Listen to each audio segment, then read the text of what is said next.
नमस्ते। The UPSC podcast channel में आपका स्वागत है। आज बिपिन चंद्रा की इंडिया स्ट्रगल फॉर इंडिपेंडेंस की हमारी श्रृंखला में हम चैप्टर 3 पर चर्चा करेंगे। ये है 1857 के बाद के किसान आंदोलन और विद्रोह, मतलब peasant movements and uprisings after 1857। आज हम समझने की कोशिश करेंगे कि ये जो कॉलोनियल एक्सप्लॉयटेशन था, मतलब औपनिवेशिक शोषण, उसने भारतीय किसानों की जिंदगी पर कैसा असर डाला। वो किसान जो सही मायनों में देश की रीढ़ की हड्डी थे, उनकी कमर कैसे तोड़ी गई और फिर उन्होंने कैसे पलटवार किया, कैसे अपना विरोध जताया। ये सिर्फ इतिहास की पुरानी बातें नहीं हैं, ये लोगों के हक की लड़ाई, उनके वजूद की लड़ाई की दास्तान है। निश्चित रूप से। और इस दौर में कई महत्वपूर्ण किसान आंदोलन हुए, लेकिन आज हम खास तौर पर 1859-60 के नील विद्रोह पर, इंडिगो रिवॉल्ट पर गहराई से बात करेंगे। ये कई मायनों में बहुत खास था। इसकी वजह क्या थी, ये कैसे फैला, किसानों ने क्या तरीके अपनाए और आखिर में इसका नतीजा क्या निकला। इसे एक तरह से केस स्टडी की तरह देखने से हमें ये समझने में मदद मिलेगी कि ज़मीनी स्तर पर प्रतिरोध, रेजिस्टेंस कैसे पनपता है और कैसे संगठित होता है। तो चलिए इस कहानी को परत दर परत खोलते हैं। सबसे पहले तो यही सवाल उठता है कि 1857 के बाद ऐसा क्या हुआ कि किसानों की हालत इतनी बिगड़ गई। वो कौन सी नीतियां थी जिन्होंने उन्हें इस कगार पर ला खड़ा किया। देखिए, 1857 अपने आप में एक बहुत बड़ा मोड़ था, लेकिन किसानों का शोषण तो उससे पहले से ही चल रहा था। अंग्रेजों की जो नीतियां थी, खास तौर पे उनका लैंड रेवेन्यू सिस्टम, चाहे वो जमींदारी व्यवस्था हो या रैयतवाड़ी, वो किसानों के लिए बिल्कुल तबाही लेकर आई। ऊपर से उनका नया एडमिनिस्ट्रेटिव और जुडिशल सिस्टम, मतलब उनका पूरा सरकारी और कानूनी ढांचा, वो भी ज्यादातर किसानों के खिलाफ ही काम करता था। सोचिए, एक आम किसान जिसके लिए शायद गांव का मुखिया या पंचायत ही सबसे बड़ी अदालत थी, उसे अब मीलों दूर शहर के कचहरी के चक्कर काटने पड़ रहे हैं, ऐसी भाषा में जहां उसे कुछ समझ नहीं आ रहा, ऐसे तौर तरीके जो उसे पराये लगते हैं। हाँ, जैसे आज भी किसी सीधे साधे गांव वाले को बड़े शहर के सरकारी दफ्तर में चक्कर काटने पड़े, वैसी ही कुछ हालत रही होगी। बिल्कुल। और इसमें एक और चीज जोड़ लीजिए, वो जो ट्रेडिशनल हैंडीक्राफ्ट्स थे, हाथ की कारीगरी, उसका बर्बाद होना। बिल्कुल सही पॉइंट पकड़ा है। जब कपड़ा बनाने वाले, बर्तन बनाने वाले, दूसरे हाथ के कारीगरों का काम ठप हो गया ब्रिटिश माल की वजह से, तो लाखों लोग बेरोजगार हो गए। उनके पास गांव लौटकर खेती करने या खेतीहर मजदूर बनने के अलावा कोई चारा नहीं बचा। नतीजा, जमीन पर भयानक बोझ, ओवरक्राउडिंग ऑफ लैंड बढ़ गया। अब जमींदारी इलाकों की बात करें तो वहां तो किसानों को पूरी तरह जमींदारों के रहमो करम पर छोड़ दिया गया था। जमींदार उनसे मनमाना लगान, रैक रेंट वसूलते थे, मतलब जितना मर्जी किराया मांग लिया। तरह तरह के गैर कानूनी टैक्स, इलीगल ड्यूज लगाते थे और बेगार करवाते थे, यानी बिना पैसे दिए काम करवाना। बेगार, हाँ, ये तो बहुत ही शोषणकारी व्यवस्था थी। जैसे आज भी कहीं कहीं दबंग लोग कमजोरों से मुफ्त की मजदूरी करवाते हैं। हाँ, बस फर्क ये था कि तब ये शोषण ज्यादा सिस्टमैटिक था, सिस्टम का हिस्सा था।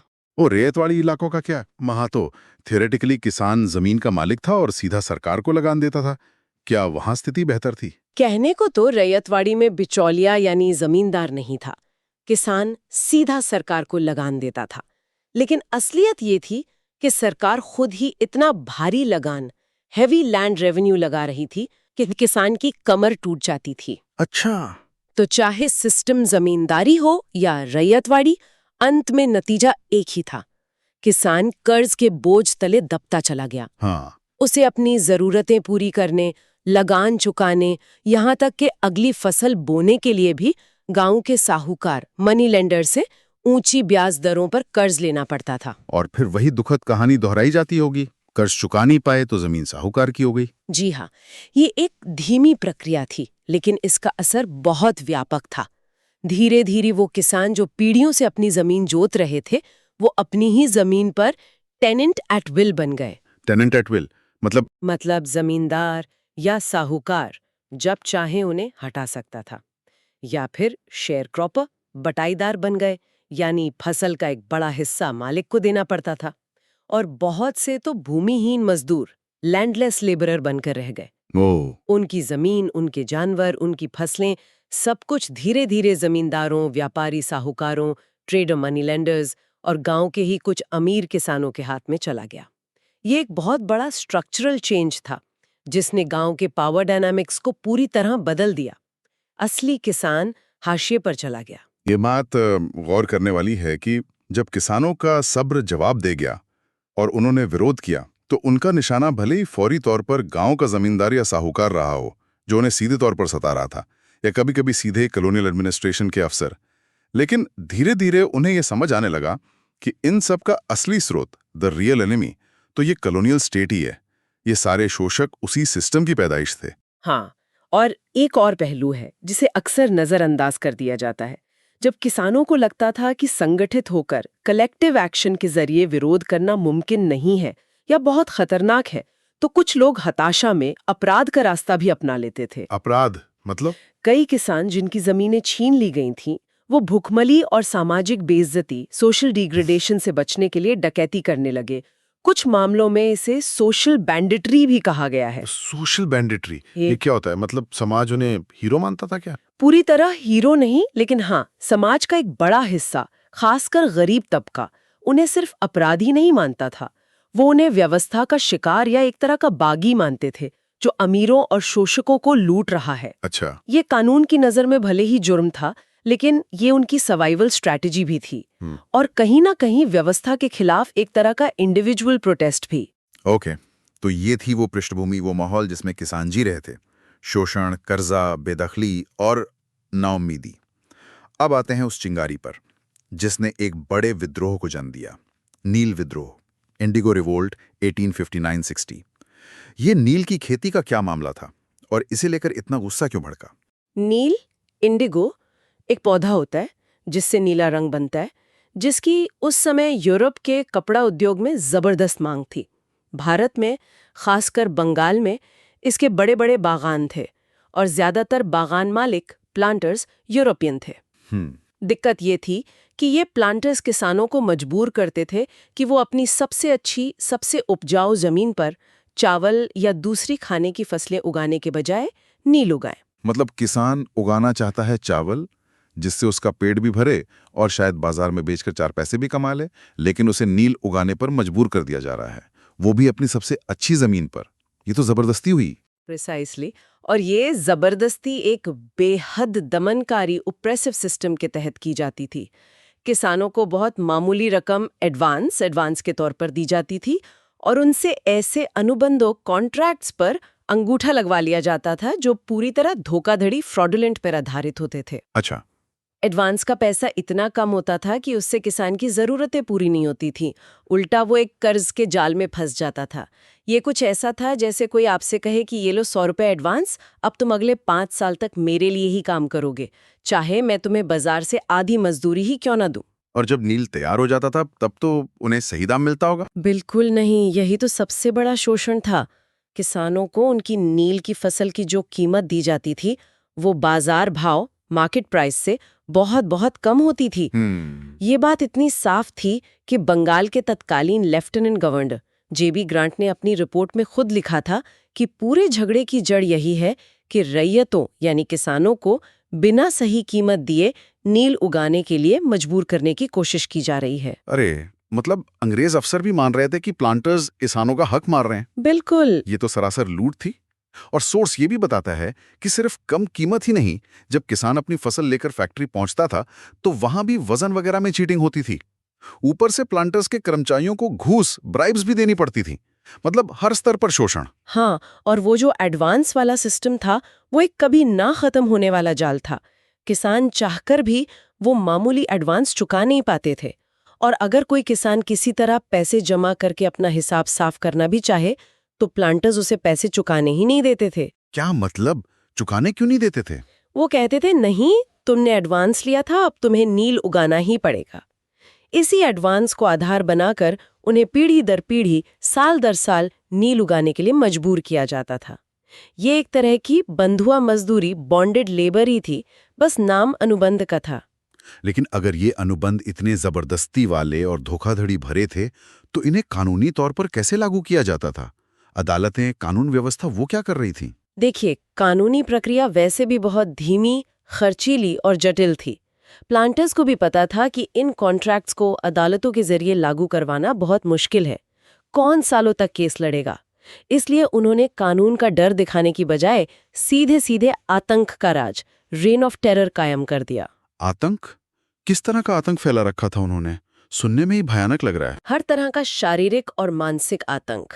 किसानों को किडनैप कर लेना, उन्हें अपनी फैक्ट्रियों के गोदामों में गैर कानूनी तरीके से बंद रखना, इलीगल कन्फाइनमेंट, कोड़े मारना, फ्लॉगिंग, उनके घरों पर हमला करना, औरतों और बच्चों को मारना पीटना, उनके जानवर मवेशी छीन ले जाना, लूटपाट करना, घरों को जला देना या तोड़ देना, खड़ी फसलों को बर्बाद कर देना, फलदार पेड़ों को काट देना, ये सब उनके रोजमर्रा के हथकंडे थे। बाप रे। सोचिए, किसी किसान ने नील उगाने से मना किया और अगले दिन उसके घर पर 50-100 लठैत हमला कर दें।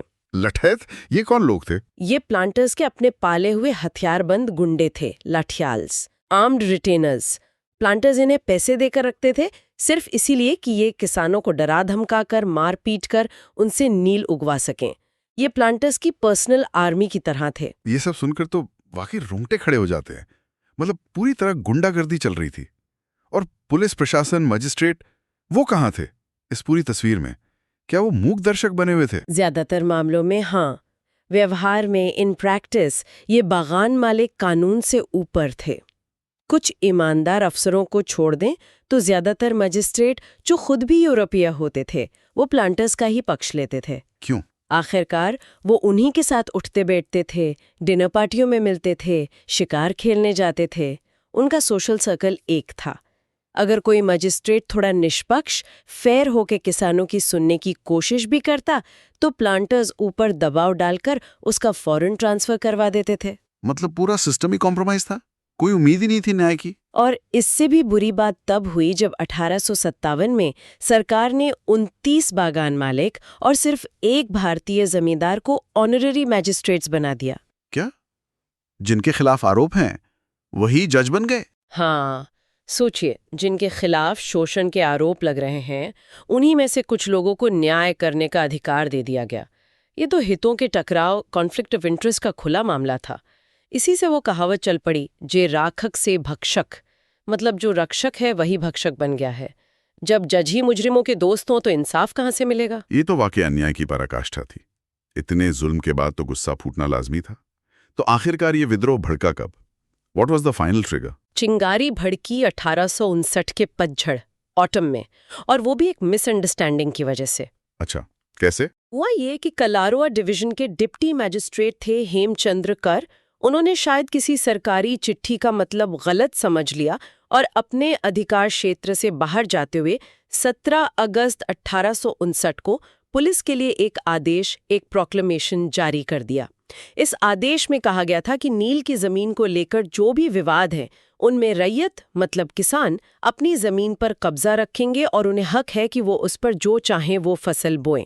और पुलिस का काम ये सुनिश्चित करना है कि कोई बागान मालिक या कोई और इसमें दखल न दे सके। अरे वाह, ये तो किसानों के कानों में मिश्री घोलने वाली बात हो गई। उन्हें लगा होगा कि सरकार अब उनकी तरफ है। ये खबर तो फिर तेजी से फैली होगी। बिल्कुल, जैसे आज कोई छोटी सी खबर व्हाट्सएप पे वायरल हो जाती है, वैसे ही ये खबर पूरे बंगाल में किसानों के बीच फैल गई। उनमें एक नई उम्मीद जगी, एक नया जोश आया। उन्हें लगा कि बस अब सही वक्त आ गया है इस जुल्म के निजाम, इस हेटेड सिस्टम को उखाड़ फेंकने का। शुरुआत में उन्होंने फिर भी शांति का रास्ता अपनाने की कोशिश की। हजारों की संख्या में अर्जियां, पिटिशंस भेजी अधिकारियों को, शांतिपूर्ण प्रदर्शन, पीसफुल डेमोन्स्ट्रेशंस किए, अपनी बात समझाई। लेकिन लगता है कि सिर्फ शांतिपूर्ण तरीकों से प्लांटर्स मानने वाले नहीं थे। नहीं माने। प्लांटर्स और उनके लठैकों का दबाव और जुल्म जारी रहा और उन्हें पुलिस और निचली अदालतों का भी साथ मिलता रहा। तब जाकर सितंबर 1859 में किसानों का दबा हुआ गुस्सा एक ज्वालामुखी की तरह फूट पड़ा। आखिरकार उन्होंने ऐलान कर दिया कि अब वो जबरदस्ती नील नहीं उगाएंगे और अगर प्लांटर्स ने जोर जबरदस्ती की तो उसका मुकाबला करेंगे। इस संगठित प्रतिरोध की शुरुआत कहाँ से हुई? कोई खास घटना जिसने सबको हिम्मत दी? हाँ, इसकी औपचारिक शुरुआत मानी जाती है नादिया जिले के गोविंदपुर गांव से। वहां 2 भाई थे, दिगंबर बिस्वास और विष्णु बिस्वास। दिलचस्प बात यह है कि ये दोनों पहले खुद एक बागान मालिक के हम नौकरी करते थे। तो उन्हें सिस्टम की नस-नस पता थी। अच्छा, इनसाइडर नॉलेज थी उनके पास। बिल्कुल हाँ। उनके नेतृत्व में गांव के रैयतों ने फैसला किया कि वो अब नील नहीं बोएंगे। जब बागान मालिक को ये पता चला तो उसने बदला लेने के लिए 13 सितंबर को करीब 100 लठैतों की एक टोली भेजी। लेकिन इस बार गांव वाले तैयार थे। वो लाठियों और भालों, लाठीज एंड स्पीयर्स से लैस होकर सामने आए और उन्होंने लठैतों का डटकर मुकाबला किया, उन्हें खदेड़ दिया। ये तो बड़ी घटना थी। यहां से फिर यह आंदोलन बाकी इलाकों में कैसे फैला? ये खबर आग की तरह फैली। एक गांव से दूसरे गांव, दूसरे से तीसरे। किसानों में हिम्मत आ गई। उन्होंने बड़ी संख्या में एडवांस लेने और नए अनुबंध करने से साफ इनकार कर दिया। सबने मिलकर कसम खाई कि वो नील नहीं बोएंगे। और हमलों का सामना कैसे किया? जब प्लांटर्स ने उन पर हमला करवाया तो किसानों ने भी जबरदस्त प्रतिरोध, रेजिस्टेंस दिखाया। जो भी हथियार हाथ लगा, भाले, गुलेल, स्लिंग्स, लाठी, तीर कमान, पत्थर, ईंटें, यहां तक कि बताया जाता है कि औरतें घरों से मिट्टी के बर्तन फेंक फेंक कर हमलावरों का सामना करती थीं। कमाल है। 1860 के वसंत स्प्रिंग तक आते आते ये आंदोलन बंगाल के लगभग सभी नील पैदा करने वाले जिलों में फैल चुका था। किसानों ने सैकड़ों की संख्या में नील फैक्ट्रियों पर हमले किए। गांव के गांव एकजुट होकर अपनी रक्षा करते रहे। कई बार तो जब पुलिस किसान नेताओं को गिरफ्तार करने आई तो गांव वालों ने मिलकर पुलिस पार्टी पर ही हमला कर दिया और उन्हें भगा दिया। जाहिर है बागान मालिक भी आसानी से हार मानने वाले नहीं थे। जब लाठी और आतंक से बात नहीं बनी तो उन्होंने क्या चाल चली? बिल्कुल, प्लांटर्स ने अपना दूसरा दांव खेला। उनकी जमींदारी शक्तियां, जमींदारी पावर्स, क्योंकि कई प्लांटर्स सिर्फ बागान मालिक ही नहीं बल्कि जमींदार भी थे। अच्छा। उन्होंने विद्रोही रैयतों को धमकाना शुरू किया कि अगर वो नील नहीं उगाएंगे तो उन्हें उनकी जमीन से बेदखल, एविक्शन कर दिया जाएगा या फिर उनका लगान, रेंट कई गुना बढ़ा दिया जाएगा। तो क्या किसान इस धमकी से डर गए? जमीन छीनने का डर तो बहुत बड़ा होता है। इस बार किसान डरे नहीं, बल्कि उन्होंने लड़ाई को एक नए स्तर पर ले जाने का फैसला किया। उन्होंने जवाब दिया लगान हड़ताल, रेंट स्ट्राइक से। रेंट स्ट्राइक मतलब? उन्होंने कहा कि हम ये बढ़ा हुआ गैर वाजिब लगान देंगे ही नहीं। और जब उन्हें जमीन से बेदखल करने की कोशिशें हुई तो उन्होंने शारीरिक रूप से इसका विरोध किया, फिजिकली रेजिस्टेड। वो अपनी जमीनों पर डटे रहे। वाह, ये दिखाता है कि उनमें कितना आत्मविश्वास और कितनी एकता आ चुकी थी। बिल्कुल। सोर्स में एक और दिलचस्प बात लिखी है कि किसान धीरे धीरे कानूनी दांव-पेच, लीगल मशीनरी का इस्तेमाल करना भी सीख गए। ये कैसे हुआ? वो तो बेचारे अनपढ़ सीधे साधे लोग थे। हाँ, ये इस आंदोलन का एक बहुत ही सोफिस्टिकेटेड पहलू था। किसानों ने या शायद उनके नेताओं ने ये समझा कि लड़ाई सिर्फ लाठी डंडों से नहीं जीती जा सकती। उन्होंने एकजुट होकर अदालती मामलों, कोर्ट केसेस के लिए चंदा इकट्ठा करना शुरू किया। चंदा? किसानों ने? हाँ, सोचिए, गरीब किसान अपनी कमाई से पैसे बचाकर फंड बना रहे हैं ताकि प्लांटर्स के खिलाफ केस लड़ा जा सके। उन्होंने प्लांटर्स द्वारा दायर किए गए झूठे मुकदमों का सामना करने के लिए वकील किए।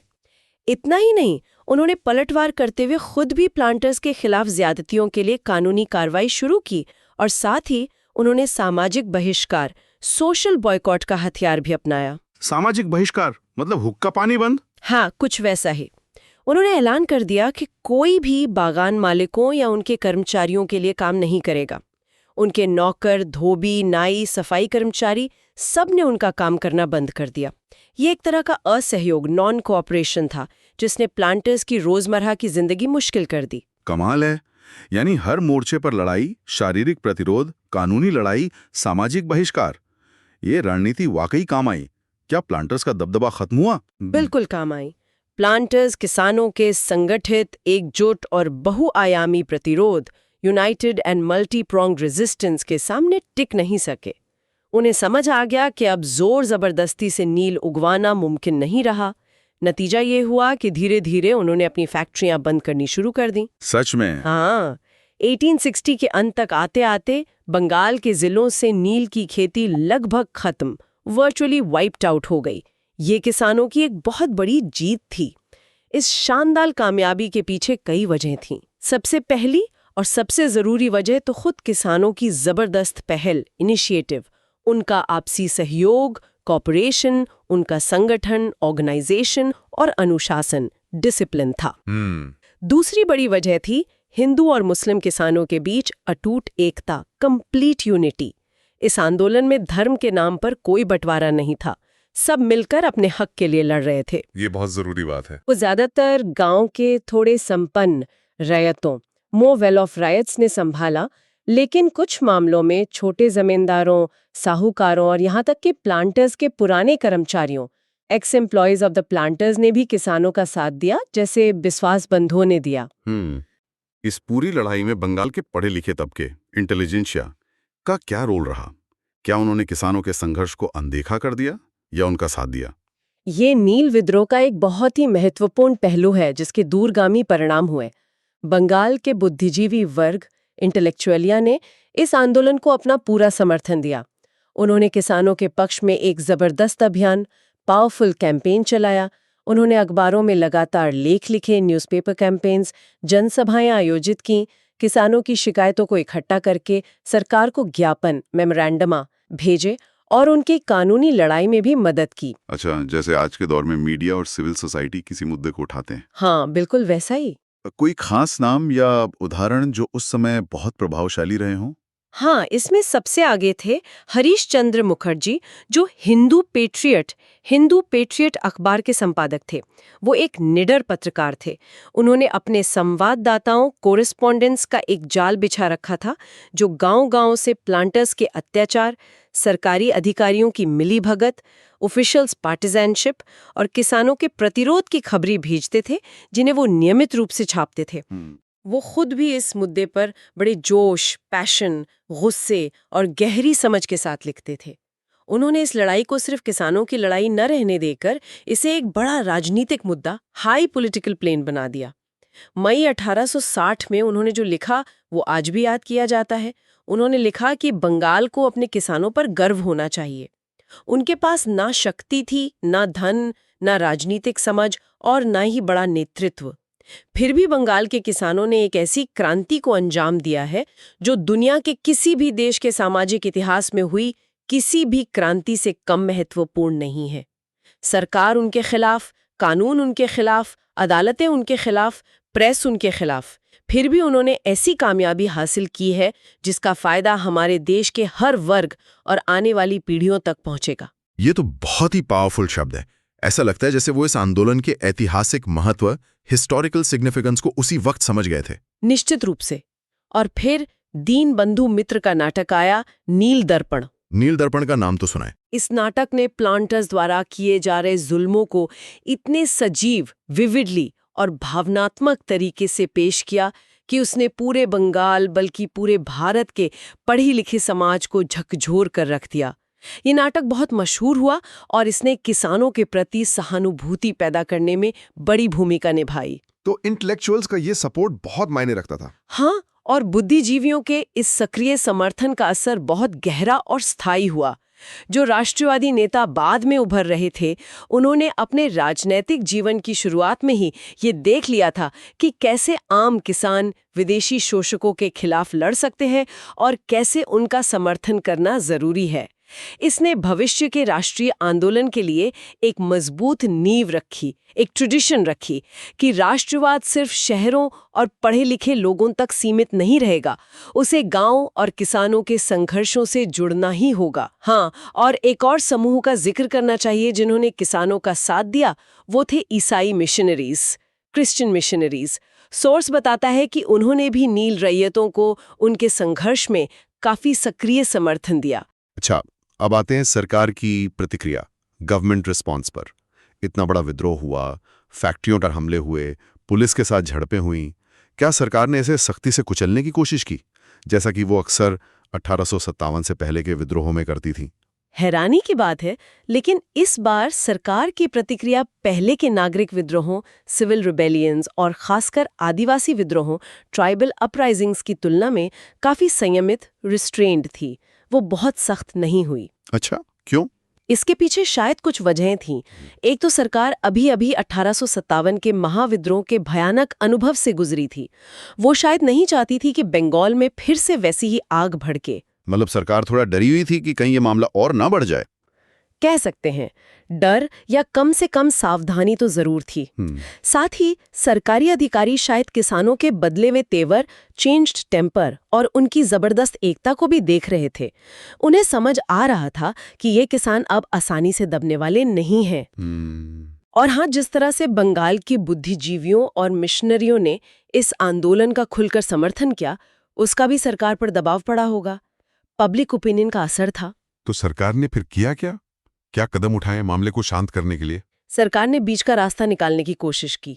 उन्होंने मामले की पूरी जांच करने के लिए 1860 में एक नील आयोग, इंडिको कमीशन नियुक्त किया। अच्छा, एक कमीशन बनाया। हाँ, इस आयोग का काम था नील की खेती से जुड़ी पूरी व्यवस्था की जांच करना और पता लगाना कि किसानों की शिकायतें कहाँ तक सही हैं। आयोग के सामने जो सबूत पेश किए गए, गवाहियां हुई और आखिर में जो आयोग की रिपोर्ट आई, उसने दूध का दूध और पानी का पानी कर दिया। रिपोर्ट ने साफ तौर पर माना कि नील की खेती का पूरा सिस्टम ही जबरदस्ती और भ्रष्टाचार, कोअर्जन एंड करप्शन पर टिका हुआ है। ओह, तो कमीशन ने माना कि गड़बड़ है। बिल्कुल। तो इस आयोग की रिपोर्ट का नतीजा क्या निकला? What was the final outcome on the ground? नतीजा ये हुआ कि सरकार को मानना पड़ा कि व्यवस्था में गंभीर खामियां हैं। रिपोर्ट के आधार पर सरकार ने नवंबर 1860 में एक अधिसूचना नोटिफिकेशन जारी की। इसमें साफ कहा गया कि किसी भी रैयत को नील बोने के लिए मजबूर नहीं किया जा सकता और भविष्य में ऐसे सभी विवाद सिर्फ कानूनी तरीकों, लीगल मीन्स से ही निपटाए जाएंगे। अच्छा। इस अधिसूचना ने एक तरह से किसानों की मांग को जायज ठहरा दिया। लेकिन सच तो ये है कि इस सरकारी ऐलान से पहले ही जमीनी हकीकत बदल चुकी थी। किसान पहले ही नील बोने से इनकार कर चुके थे और प्लांटर्स को भी समझ आ गया था कि बिना जोर जबरदस्ती और धोखाधड़ी, फोर्स एंड फ्रॉड के ये धंधा अब चलने वाला नहीं है। हाँ, मतलब उनका बिजनेस मॉडल ही खत्म हो गया था। एग्जैक्टली। इसलिए वो खुद ही अपनी फैक्ट्रियां बंद करके बंगाल से जाने लगे थे। तो कुल मिलाकर हमने देखा कि कैसे 1857 के बाद कॉलोनियल पॉलिसीज ने किसानों के शोषण को और बढ़ाया, लेकिन किसानों ने इसे अपनी नियति मानकर स्वीकार नहीं किया। नील विद्रोह के रूप में उन्होंने एक जबरदस्त, संगठित और आखिर में कामयाब प्रतिरोध खड़ा किया। बिल्कुल। इस पूरे घटनाक्रम में कई बातें सीखने लायक है। किसानों की अपनी पहल और हिम्मत, उनकी एजेंसी, उनकी अद्भुत एकता जो धर्म और जाति से ऊपर थी, पढ़े लिखे वर्ग का मिला हुआ महत्वपूर्ण समर्थन और सरकार की बदली हुई, थोड़ी मजबूरी ही सही पर संयमित प्रतिक्रिया। इन सब ने मिलकर न सिर्फ बंगाल में नील की जबरिया खेती का लगभग अंत कर दिया, बल्कि इसने आने वाले राष्ट्रीय आंदोलन के लिए भी एक रास्ता दिखाया, एक मिसाल, एक प्रेसिडेंट कायम की। ये सोचना वाकई दिलचस्प है कि कैसे वो किसान, जिन्हें अक्सर पिछड़ा और असहाय समझा जाता है, जब वो संगठित हो जाएं तो उनमें कितनी ताकत आ जाती है। उन्होंने बिना आधुनिक साधनों के, बिना किसी बड़े राष्ट्रीय नेता के, उस समय की सबसे बड़ी ताकत ब्रिटिश राज और उसके समर्थक प्लांटर्स को चुनौती दी और काफी हद तक सफल भी हुए। हाँ, और ये हमें इस पर भी सोचने को मजबूर करता है कि उस समय के किसानों की कलेक्टिव कॉन्शियसनेस, यानी सामूहिक चेतना और संगठन बनाने की क्षमता कितनी मजबूत रही होगी। वो कैसे बिना आज के कम्युनिकेशन टूल्स के इतने बड़े इलाके में एक साथ आंदोलन खड़ा कर पाए। सही बात। और आज के दौर में जब हम फिर से किसानों के मुद्दों और उनके आंदोलनों को देखते हैं, तो इतिहास के इस अध्याय से क्या सबक लिए जा सकते हैं, ये सोचने वाली बात है। चलिए आगे बढ़ते हैं। Okay, let's move our discussion forward. आज हम रुख कर रहे हैं 1870s और 1880s के पूर्वी बंगाल का। जी। ये वो दौर था जब जमींदारों और किसानों, मतलब जिन्हें रैयत कहते थे, उनके बीच रिश्ते काफी बिगड़ चुके थे, तनाव बहुत ज्यादा था। हाँ, बिल्कुल, काफी टेंशन वाला माहौल था। हमारे पास जो सोर्स मटेरियल है वो ईस्ट बंगाल अग्रेरियन अनरेस्ट और टेनेंसी एक्ट के कुछ अंश हैं। हाँ। तो आज का मिशन है इस पूरे मामले की गहराई में जाना कि भई अशांति क्यों भड़की, किसानों ने इसका सामना कैसे किया, क्या तरीके अपनाए उन्होंने, और फिर आखिर में इसका नतीजा क्या निकला। सही। और जैसा सोर्स इशारा कर रहा है, किसानों का जो विरोध करने का तरीका था वो काफी अनोखा था, मतलब सोचने पर मजबूर करता है। बिल्कुल, ये सिर्फ जमीन या लगान की लड़ाई नहीं थी जैसा आपने कहा, इसमें कई परतें हैं। हाँ, इसमें दिखता है कि किसान कैसे अपने कानूनी अधिकारों को लेकर जागरूक हो रहे थे। उनकी वो एक साथ आने की, संगठित होने की क्षमता दिखती है। अच्छा। और साथ ही उस वक्त की जो कॉलोनियल हुकूमत थी अंग्रेजों की, उनका रिएक्शन क्या था इस सब पर, वो भी काफी अहम है।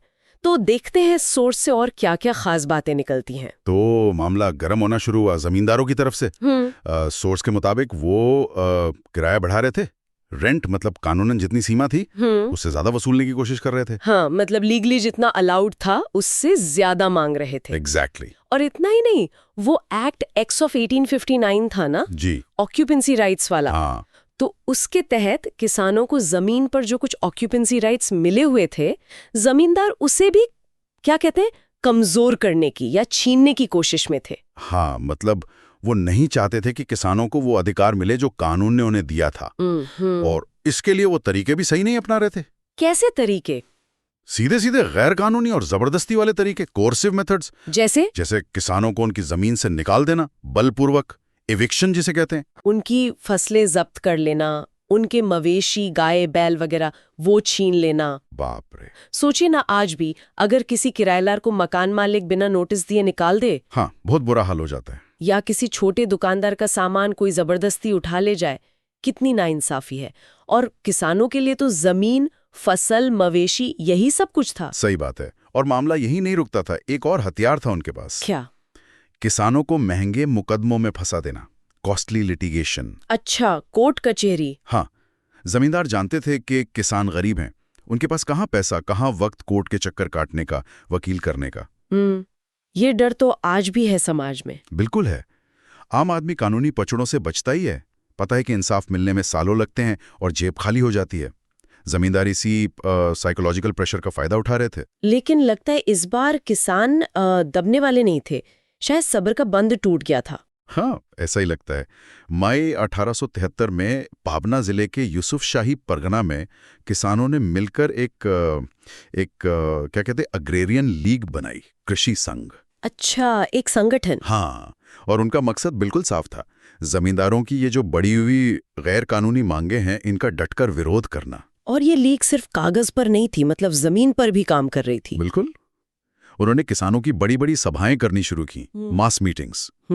जरा सोचिए वो नजारा, हजारों किसानों की भीड़ गांव से गुजर रही है, नारे लगा रही है। जमींदारों में तो डर बैठ गया होगा। हाँ, और रास्ते में जो दूसरे किसान मिलते थे उन्हें भी अपने साथ जुड़ने को कहते थे। ये एक तरह से माहौल बनाने का, साइकोलॉजिकल प्रेशर डालने का तरीका था। कुछ वैसा ही जैसे आजकल छात्र कैंपस में मार्च निकालते हैं। या फिर मोहल्ले वाले RWA बनाकर बिल्डर के खिलाफ खड़े हो जाते हैं। हाँ, बिल्कुल, यूनिटी इन नंबर्स। हाँ, फिर उन्होंने एक बहुत बड़ा कदम उठाया, रेंट स्ट्राइक।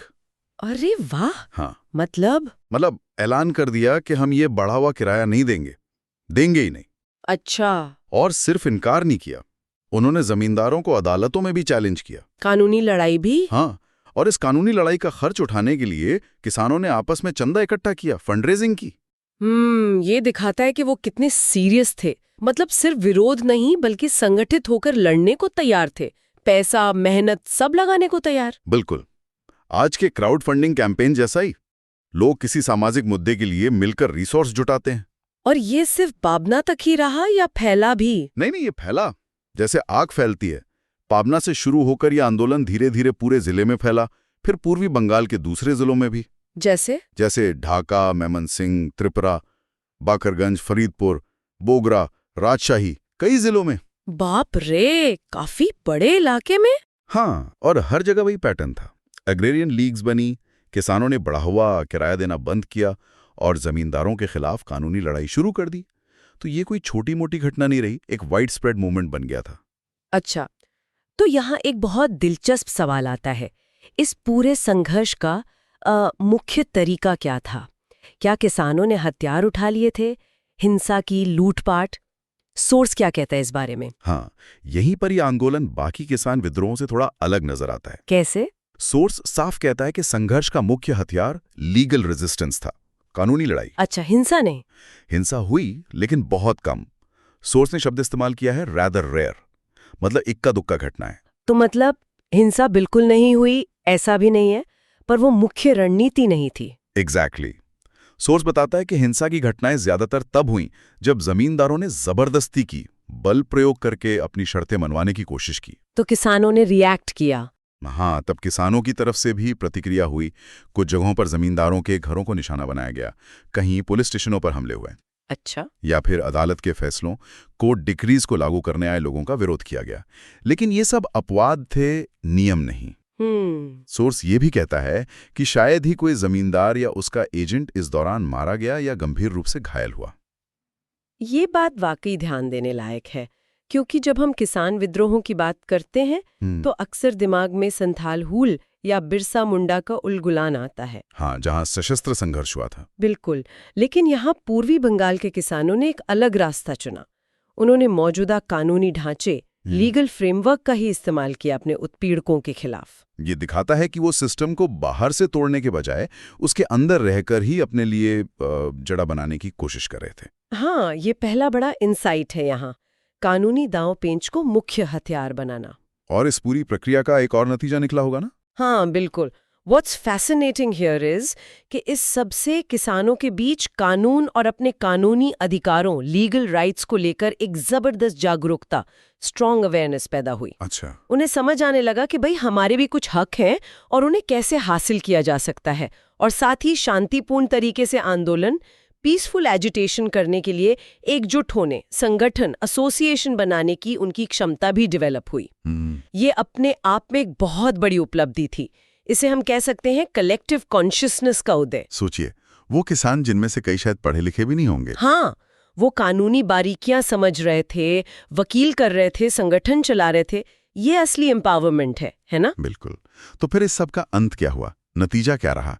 क्या किसानों की ये अनोखी लड़ाई कामयाब हुई? जमींदार झुके? सोर्स कहता है कि हाँ, 1885 आते आते ज्यादातर विवाद सुलझ गए थे। अच्छा। कैसे? कई कारण थे। कुछ मामलों में सरकारी अधिकारियों ने बीच बचाव किया, समझाया बुझाया। उनके लिए घाटे का सौदा हो सकता है। हाँ, कभी कभी तो बस लंबी कानूनी लड़ाई का डर ही काफी होता है। बिल्कुल। The threat itself. और किसानों को फायदा मिला इसका। हाँ, बिल्कुल। कई किसानों को ऑक्यूपेंसी राइट्स मिल गए। इससे जमीन पर उनका कब्जा ज्यादा सिक्योर हो गया। अच्छा। और वो जो गैर कानूनी तौर पर किराया बढ़ाया गया था, उसका विरोध करने में भी वो कामयाब रहे। ये छोटी जीतें नहीं थी। बिल्कुल नहीं। सोचिए, सालों से जो ज्यादती चल रही थी उसके खिलाफ आवाज उठाना और उसमें सफल होना। हाँ, ये तो हौसला बढ़ाने वाली बात है। जैसे आज कोई आम नागरिक कंज्यूमर फोरम में किसी बड़ी कंपनी के खिलाफ केस जीत जाए, या आरटीआई डालकर कोई जानकारी निकलवा ले जिसे दबाया जाला था। सही। ऐसी जीतें हौसला बढ़ाती हैं और सिस्टम को थोड़ा ही सही पर अकाउंटेबल बनाती हैं। हाँ। इस सब में सरकार का क्या रोल था? कॉलोनियल सरकार, वो किसके साथ खड़ी थी? सरकार का रवैया थोड़ा मिला जुला सा था। सोर्स के मुताबिक जहां कहीं हिंसा भड़की, वहां सरकार ने बिना ज्यादा सोचे समझे जमींदारों का साथ दिया। लॉ एंड ऑर्डर का हवाला देकर बड़े पैमाने पर किसानों की गिरफ्तारियां हुई। लेकिन जहां मामला कानूनी लड़ाई का था या शांतिपूर्ण विरोध का, वहां सरकार ने काफी हद तक तटस्थता, न्यूट्रलिटी का रवैया अपनाया। वो सीधे सीधे जमींदारों के पक्ष में खुलकर नहीं आई। अच्छा, ये तो थोड़ी हैरानी की बात है। हाँ, और इतना ही नहीं, सरकार ने किसानों से ये वादा भी किया कि वो उन्हें जमींदारी उत्पीड़न के जो सबसे बुरे रूप हैं उनसे बचाने के लिए कानून बनाएगी। और ये वादा पूरा हुआ? हाँ, ये वादा 1885 में बंगाल टेनेंसी एक्ट के रूप में पूरा हुआ। हालांकि सोर्स ये साफ करता है कि ये एक्ट भी कोई परफेक्ट नहीं था। इम्परफेक्टली ही सही, पर किसानों की कुछ मांगों को एड्रेस करता था। मतलब उसमें भी कमियां थी, लूप होल्स थे। बिल्कुल। जिनसे जमींदार फायदा उठा सकते थे। फिर भी ये एक महत्वपूर्ण कदम था। ये दिखाता है कि जनदबाव, खासकर जब वो शांतिपूर्ण और कानूनी दायरे में हो, तो सरकारें भी झुकती हैं, या कम से कम झुकने का नाटक तो करती ही हैं। It sets a president. So what does this all mean? सबसे बड़ा सवाल शायद यही है कि आखिर ऐसा हुआ क्यों? जमींदार इतने ताकतवर थे, अंग्रेजी हुकूमत आमतौर पर ऐसे आंदोलनों को सख्ती से कुचल देती थी। तो इस मामले में वो समझौते के लिए क्यों तैयार हुए? क्या वजह थी कि आंदोलन संथाल या मुंडा विद्रोहों की तरह कुचला नहीं गया? इसका जवाब सोर्स हमें देता है, और ये इस आंदोलन की रणनीति का शायद सबसे महत्वपूर्ण पहलू है। क्या वजह थी? आंदोलन के सीमित उद्देश्य। Limited AIIMS. सीमित उद्देश्य मतलब किसानों और उनके नेताओं ने अपनी मांगें बहुत सीमित रखी। उनका मकसद सिर्फ अपनी तात्कालिक शिकायतों, इमीडिएट ग्रीवेंसेस का निवारण करना था। जैसे बढ़ा हुआ लगान वापस हो, गैर कानूनी वसूली बंद हो, जबरदस्ती बेदखली रुके, और साथ ही वो मौजूदा कानूनी अधिकारों और नियमों, existing legal rights and existing legal norms को लागू करवाना चाहते थे। अच्छा, जैसे वो एक्ट एक्स ऑफ 1859 वाले ऑक्यूपेंसी राइट्स। बिल्कुल। तो इसका मतलब ये हुआ कि वो पूरी जमींदारी व्यवस्था, जमींदारी सिस्टम को ही खत्म करने की मांग नहीं कर रहे थे। नहीं। और ना ही अंग्रेजी हुकूमत के खिलाफ कोई सीधी राजनीतिक चुनौती दे रहे थे। एंटी कॉलोनियल तेवर नहीं था। बिल्कुल नहीं। उनका संघर्ष एंटी जामींदारी था, पर एंटी जामींदारी सिस्टम नहीं, और उसमें कोई एंटी कॉलोनियल पॉलिटिकल एज नहीं था। अग्रेरियन लीग्स ने खुद को सख्ती से कानून के दायरे में रखा। उन्होंने जमींदारों से लड़ने के लिए सरकार की ही कानूनी मशीनरी का इस्तेमाल किया। Legal machinery. अच्छा। और कोई भी ऐसी मांग या नारा नहीं लगाया जो सीधे ब्रिटिश हुकूमत के खिलाफ जाता हो। ये तो बड़ी स्ट्रेटेजिक सोच लगती है। हाँ बिल्कुल। बल्कि नेताओं ने तो ये नारा तक दिया कि किसान सिर्फ महारानी के रैयत बनना चाहते हैं और केवल उन्हीं के। अच्छा, मतलब अंग्रेजों के प्रति वफादारी दिखा रहे थे। हाँ, इसका सीधा मतलब था कि वो ब्रिटिश क्राउन के प्रति वफादार है और उनकी लड़ाई सिर्फ जमींदारों के जुल्म के खिलाफ है, अंग्रेजी राज के खिलाफ नहीं। ये एक तरह की स्ट्रेटेजिक फ्रेमिंग थी। अपनी मांगों को मौजूदा पावर स्ट्रक्चर के लिए कम खतरनाक बना के पेश करना। शायद इसीलिए सरकार का रिएक्शन भी काफी हद तक इंडियन पीनल कोड के प्रावधानों को लागू करने तक ही सीमित रहा। इसे कानून व्यवस्था का मामला माना, राजद्रोह का नहीं। एग्जैक्टली। और इसीलिए संथाल या मुंडा विद्रोहों जैसा सशस्त्र दमन, आर्म्ड रिप्रेशन यहां देखने को नहीं मिला। ये दूसरा बड़ा इंसाइट है। सीमित और कानूनी दायरे में रखी गई मांगे ज्यादा असरदार साबित हुई। इस आंदोलन की एक और खासियत बताई जाती है, सामाजिक ताना बाना। हाँ। सोर्स कहता है कि इस पूरे संघर्ष के दौरान बंगाल के किसानों ने गजब की हिंदू मुस्लिम एकजुटता दिखाई। हिंदू मुस्लिम सॉलिडेरिटी। अच्छा, ये बात इसलिए भी खास है क्योंकि ज्यादातर किसान रैयत मुसलमान थे और ज्यादातर जमींदार हिंदू थे। ओह, ऐसी स्थिति में तो फूट डालना बहुत आसान हो सकता था। हाँ बिल्कुल। If we connect this to the bigger picture, ये वाकई बहुत महत्वपूर्ण ऑब्जर्वेशन है, खासकर आज के माहौल में जहां धर्म और जाति के आधार पर बांटना कितना आम हो गया है। सही बात है। उस वक्त कम से कम इस आंदोलन के कॉन्टेक्स्ट में किसानों को धार्मिक आधार पर बांटने की कोशिशें या तो हुई नहीं या कामयाब नहीं हुई। उनका साझा दुश्मन था जमींदारों का शोषण, इकोनॉमिक एक्सप्लॉयटेशन। हाँ, और इस साझा दुश्मन के खिलाफ वो एकजुट थे, चाहे उनका धर्म कुछ भी हो। इकोनॉमिक एक्सप्लॉयटेशन ने रिलीजियस आइडेंटिटी पर प्रायोरिटी हासिल कर ली थी। ये दिखाता है कि साझा हित लोगों को कैसे जोड़ सकते हैं। और क्या उन्हें समाज के दूसरे वर्गों से भी समर्थन मिला, जैसे पढ़े लिखे लोग, बुद्धिजीवी? हाँ, ये भी एक अहम पहलू है।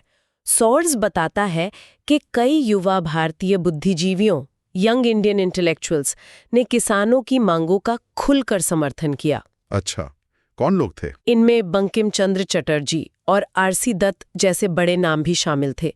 इन लोगों ने अपने लेखन और प्रभाव का इस्तेमाल किया किसानों के पक्ष में माहौल बनाने के लिए। ये तो हुआ नैतिक समर्थन।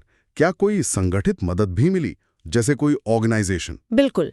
बाद में 1880 के दशक की शुरुआत में जब बंगाल टेनेंसी बिल पर बहस तेज हुई, तब इंडियन एसोसिएशन, हाँ सुना है, राष्ट्रवादी नेताओं की संस्था थी जी, जिसके नेता सुरेंद्रनाथ बनर्जी, आनंद मोहन बोस और द्वारकानाथ गांगुली जैसे दिग्गज थे। उन्होंने किराएदारों के हक में बाकायदा एक अभियान चलाया। कैंपेन? हाँ। क्या किया उन्होंने? उन्होंने न सिर्फ किसानों को रायट यूनियंस बनाने में मदद की, बल्कि रेंट बिल के समर्थन में जिलों में बड़ी बड़ी रैलियां आयोजित की।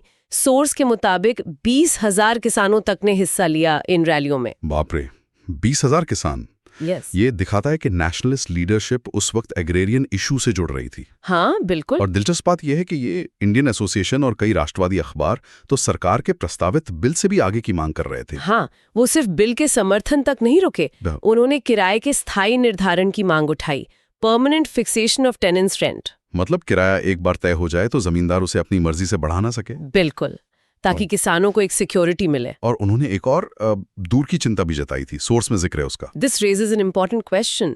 हाँ, उन्होंने चेतावनी दी थी कि ये जो नया कानून बन रहा है, ये गैर खेतीहरों, नॉन कल्टिवेटर्स को भी ऑक्यूपेंसी राइट्स दे सकता है। गैर खेतीहरों को मतलब जो खुद खेती नहीं करते। हाँ, और इससे जमीन पर एक नए वर्ग का कब्जा बढ़ेगा, बिचौलियों का, मिडलमैन, जिन्हें सोर्स में जोतेदार कहा गया है। अच्छा, जोतेदार। और उन्होंने कहा कि ये जोतेदार आगे चलकर असल खेतीहरों, एक्चुअल कल्टीवेटर्स के लिए उतने ही शोषक साबित हो सकते हैं जितने जमींदार थे। ये भविष्यवाणी तो सोचने वाली बात है। ये चिंता आज भी कितनी रिलेवेंट है ना? बिल्कुल।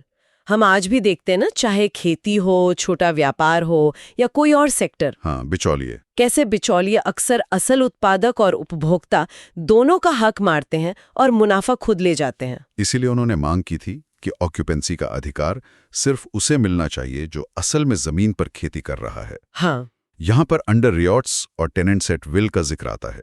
ये कौन थे? हाँ, उनकी मांग थी कि right of occupancy should go with actual cultivation of the soil, मतलब अधिकार असल खेतीहर को मिले। ज्यादातर मामलों में ये थे उपरयत, अंडर आयत्स, अच्छा, यानी वो छोटे किसान जो बड़े रयतों से जमीन लेकर जोतते थे, और इच्छाधीन किराएदार, टेनेंट्स एट विल, जिनकी किराएदारी पूरी तरह जमींदार या बड़े रयत की मर्जी पर थी, कभी भी हटाए जा सकते थे। इंडियन एसोसिएशन का कहना था कि असली हकदार ये लोग हैं जो जमीन पर पसीना बहा रहे हैं। ये सिर्फ ऊपरी बदलाव की नहीं बल्कि एक स्ट्रक्चरल चेंज की मांग थी। बिल्कुल, कि व्यवस्था ऐसी हो जहां मेहनत करने वाले को उसका फल और सुरक्षा मिले। तो कुल मिलाकर ये पूर्वी बंगाल के किसानों की एक असाधारण कहानी है। 1870 और 80 के दशक में उन्होंने जमींदारों के शोषण के खिलाफ एक रास्ता चुना जो हिंसा का नहीं था। हाँ, कानूनी प्रतिरोध, संगठन और शांतिपूर्ण आंदोलन का था। अपनी मांगों को सीमित रखकर और मौजूदा व्यवस्था के भीतर रहकर लड़कर उन्होंने कुछ महत्वपूर्ण रियायतें हासिल की। बेशक ये पूरी जीत नहीं थी, और बंगाल टेनेंसी एक्ट भी अपने आप में एक जटिल दस्तावेज था जिसके अपने उतार चढ़ाव रहे। हाँ, वो तो है। बिल्कुल। इस एक्ट के लागू होने के बाद क्या हुआ और वो जोतेदारों वाली चिंता कितनी हकीकत बनी, ये सब अपने आप में आगे की पड़ताल के विषय हैं। हर कानूनी बदलाव के अपने अनइंटेंडेड कॉन्सिक्वेंसेस होते हैं। सही बात है। लेकिन इस आंदोलन ने ये जरूर दिखाया कि संगठित और जागरूक किसान सीमित लक्ष्यों के साथ भी शक्तिशाली विरोधियों को चुनौती दे सकते हैं और कुछ हद तक सफल भी हो सकते हैं। चलिए आगे बढ़ते हैं। ठीक है, चलिए अपनी चर्चा को आगे बढ़ाते हैं। आज हम 1875 के दक्कन अग्रेरियन आउटब्रेक यानी दक्कन के किसान विद्रोह पर थोड़ी गहराई से बात कर रहे हैं। हमारे पास जो सोर्सेज हैं वो इस घटना, इसके पीछे के कारण और उस दौर के किसानों के संघर्षों पर काफ़ी अच्छी रोशनी डालते हैं। और ऐसा लगता है कि ये सिर्फ एक सूखा सा विद्रोह नहीं था, बल्कि कई सारी पड़तें थीं, इसमें चीज़ें जुड़ी हुई थीं। बिल्कुल, ये घटना मुख्य रूप से महाराष्ट्र के पूना और अहमदनगर जिलों में हुई थी। और यहाँ अंग्रेजों ने जो सिस्टम लागू किया था वो था रायतवारी सिस्टम। हाँ, रायतवारी मतलब जिसमें किसान सीधे सरकार को लगान देते थे। एग्जैक्टली। सैद्धांतिक रूप से थियोरेटिकली किसान अपनी जमीन के मालिक थे और सीधे सरकार को लैंड रेवेन्यू देते थे, बीच में कोई बड़ा जमींदार नहीं। सुनने में तो ये व्यवस्था काफी ठीक लगती है ना, कि किसानी मालिक है। हाँ, सुनने में तो अच्छा लगता है, सैद्धांतिक रूप से मालिक, लेकिन असलियत थोड़ी अलग होती है। अक्सर सोर्सेज यही बताते हैं कि किसानों के लिए ये लैंड रेवेन्यू चुकाना ही सबसे बड़ी मुसीबत बन गया था। सही बात है। फसल हो न हो, बारिश आए न आए, सरकार को तो अपना रेवेन्यू चाहिए, वो भी कैश में। हाँ, कैश में, ये जरूरी बात है। और यहीं पे कहानी में एंट्री होती है मनी लेंडर्स की, मतलब साहूकारों की। बिल्कुल। अब रेवेन्यू चुकाने के लिए कैश चाहिए, फसल शायद उतनी अच्छी नहीं हुई या दाम नहीं मिले, तो किसान कहाँ जाएगा? साहूकार के पास कर्ज लेने।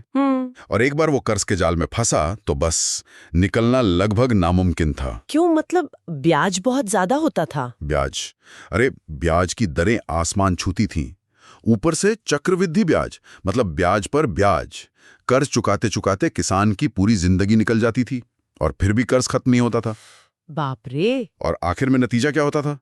साहूकार उसकी जमीनी हथिया लेता था। ओहो, मतलब जिस जमीन के वो मालिक थे वो कर्ज में चली जाती थी। हाँ, ये कुछ वैसा ही है जैसे आपने कहा आज के जमाने में कोई क्रेडिट कार्ड की मिनिमम पेमेंट ट्रैप में फंस जाए। हाँ, या वो लोन एप्स वाला चक्कर आजकल चल रहा है, खतरनाक। बिल्कुल। बस फर्क यह है कि यहाँ दांव पर जमीन थी, किसान की रोजी रोटी, उसकी पहचान, उसका सब कुछ। सोचिए ना, जिस जमीन पर पीढ़ियों से खेती करते आ रहे हैं वो जमीन कर्ज की वजह से हाथ से निकल जाए, इससे बड़ा सदमा क्या होगा? सही में। और सोर्स एक और एंगल बता रहे हैं कि ज्यादातर मनी लेंडर्स बाहरी थे, मतलब स्थानीय नहीं थे। हाँ, ये भी एक महत्वपूर्ण बात है। अक्सर ये साहूकार मारवाड़ीज या गुजरातीज होते थे, जो वहां के स्थानीय मराठी किसान समुदाय से नहीं थे। तो इससे सिर्फ एक लेनदार और देनदार का रिश्ता नहीं था, बल्कि एक सामाजिक और सांस्कृतिक दूरी भी थी, एक हम बनाम वो वाली भावना। अच्छा, तो मतलब एक अंदरूनी तनाव पहले से ही मौजूद था कि ये बाहर वाले आके हमारा शोषण कर रहे हैं। बिल्कुल सही। ये बाहरी होने का एंगल तनाव को और बढ़ा रहा था। अब देखिए, ये सिचुएशन पहले से ही विस्फोटक थी। कर्ज, जमीन का छिनना, बाहरी साहूकार, और फिर 1860 और 70 के दशक में कुछ और चीजें हुई जिन्होंने आग में घी डालने का काम किया। जैसे कि पहला बड़ा फैक्टर था अमेरिकन सिविल वॉर, 1861 से 65 तक चला। अमेरिकन सिविल वॉर, उसका यहाँ दक्कन के किसानों पर क्या असर पड़ा? ये तो दुनिया के दो अलग कोने हैं। हाँ, सुनने में अजीब लगता है, लेकिन ये ग्लोबलाइजेशन का एक क्लासिक उदाहरण है। देखिए हुआ गया, अमेरिका में सिविल वॉर छिड़ा तो अमेरिका के दक्षिणी राज्यों से ब्रिटेन की कपड़ा मिलों को जो कॉटन यानी कपास की सप्लाई होती थी, वो एकदम बंद हो गई। अच्छा, क्योंकि वो लड़ाई में फंस गए थे। हाँ, अब लैंकाशायर के मिलों को कपास तो चाहिए था, तो उन्होंने भारत की तरफ देखा। अचानक भारत की कपास की डिमांड आसमान छूने लगी। एक्सपोर्ट्स कई गुना बढ़ गए। वाह, मतलब किसानों को अच्छे दाम मिलने लगे होंगे। बहुत अच्छे दाम। डेक्कन के किसानों को लगा कि भाई अब तो दिन फिर गए। उन्होंने खाने वाली फसलें उगाना कम कर दिया और ज्यादा से ज्यादा जमीन पर कॉटन उगाना शुरू कर दिया। एक तरह का कॉटन बूम आ गया। जैसे आजकल होता है ना, किसी चीज का ट्रेंड आता है तो सब वही करने लगते हैं, शेयर मार्केट में या किसी खास फसल में। बिल्कुल वही। किसानों ने सोचा कॉटन ही फ्यूचर है, शायद और कर्ज भी ले लिया हो ज्यादा कॉटन उगाने के लिए। लेकिन ये चला नहीं ज्यादा दिन। नहीं, यही तो ट्रेजेडी है। जैसे ही 1864-65 में अमेरिकन सिविल वॉर खत्म हुआ, अमेरिकन कॉटन वापस इंटरनेशनल मार्केट में आ गया। ब्रिटेन को अब भारतीय कपास की उतनी जरूरत नहीं रही। नतीजा, डिमांड गिर गई होगी। एकदम से गिर गई। एक्सपोर्ट्स ठप, कीमतें क्रैश हो गई। ओहो। जिन किसानों ने सारी उम्मीदें कॉटन पर लगा रखी थी या कर्ज लेकर कॉटन बोया था, वो तो कहीं के नहीं रहे।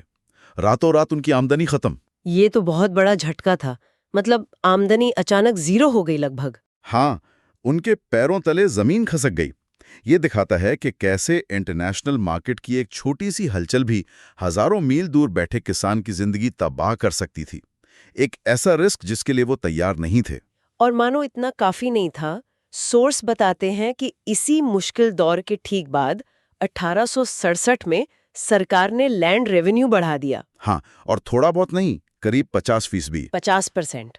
लगान में 50% की बढ़ोतरी, जब आमदनी पहले ही गिर चुकी है। प्रिसाइजली। एक तरफ आमदनी गिरी, दूसरी तरफ सरकार ने टैक्स बढ़ा दिया। मतलब जले पर नमक। ये तो मतलब बिल्कुल परफेक्ट स्टॉर्म वाली सिचुएशन हो गई। और सुनिए, ऊपर से इसी दौरान कई साल फसलें भी खराब हुई, सूखा पड़ा या कोई और वजह रही होगी। अरे बाप रे। तो किसान की हालत सोचिए, कॉटन का बाजार पिट गया, सरकार ने लगान बढ़ा दिया और खेत में अनाज भी नहीं होगा। अब उसके पास क्या रास्ता बचा? सिर्फ एक, साहूकार का दरवाजा। और साहूकार ने इस मजबूरी का फायदा उठाया होगा। पूरा फायदा उठाया। ब्याज दरें शायद और बढ़ा दी, कर्ज की शर्तें और कड़ी कर दी, किसानों पर अपनी पकड़ और मजबूत कर ली।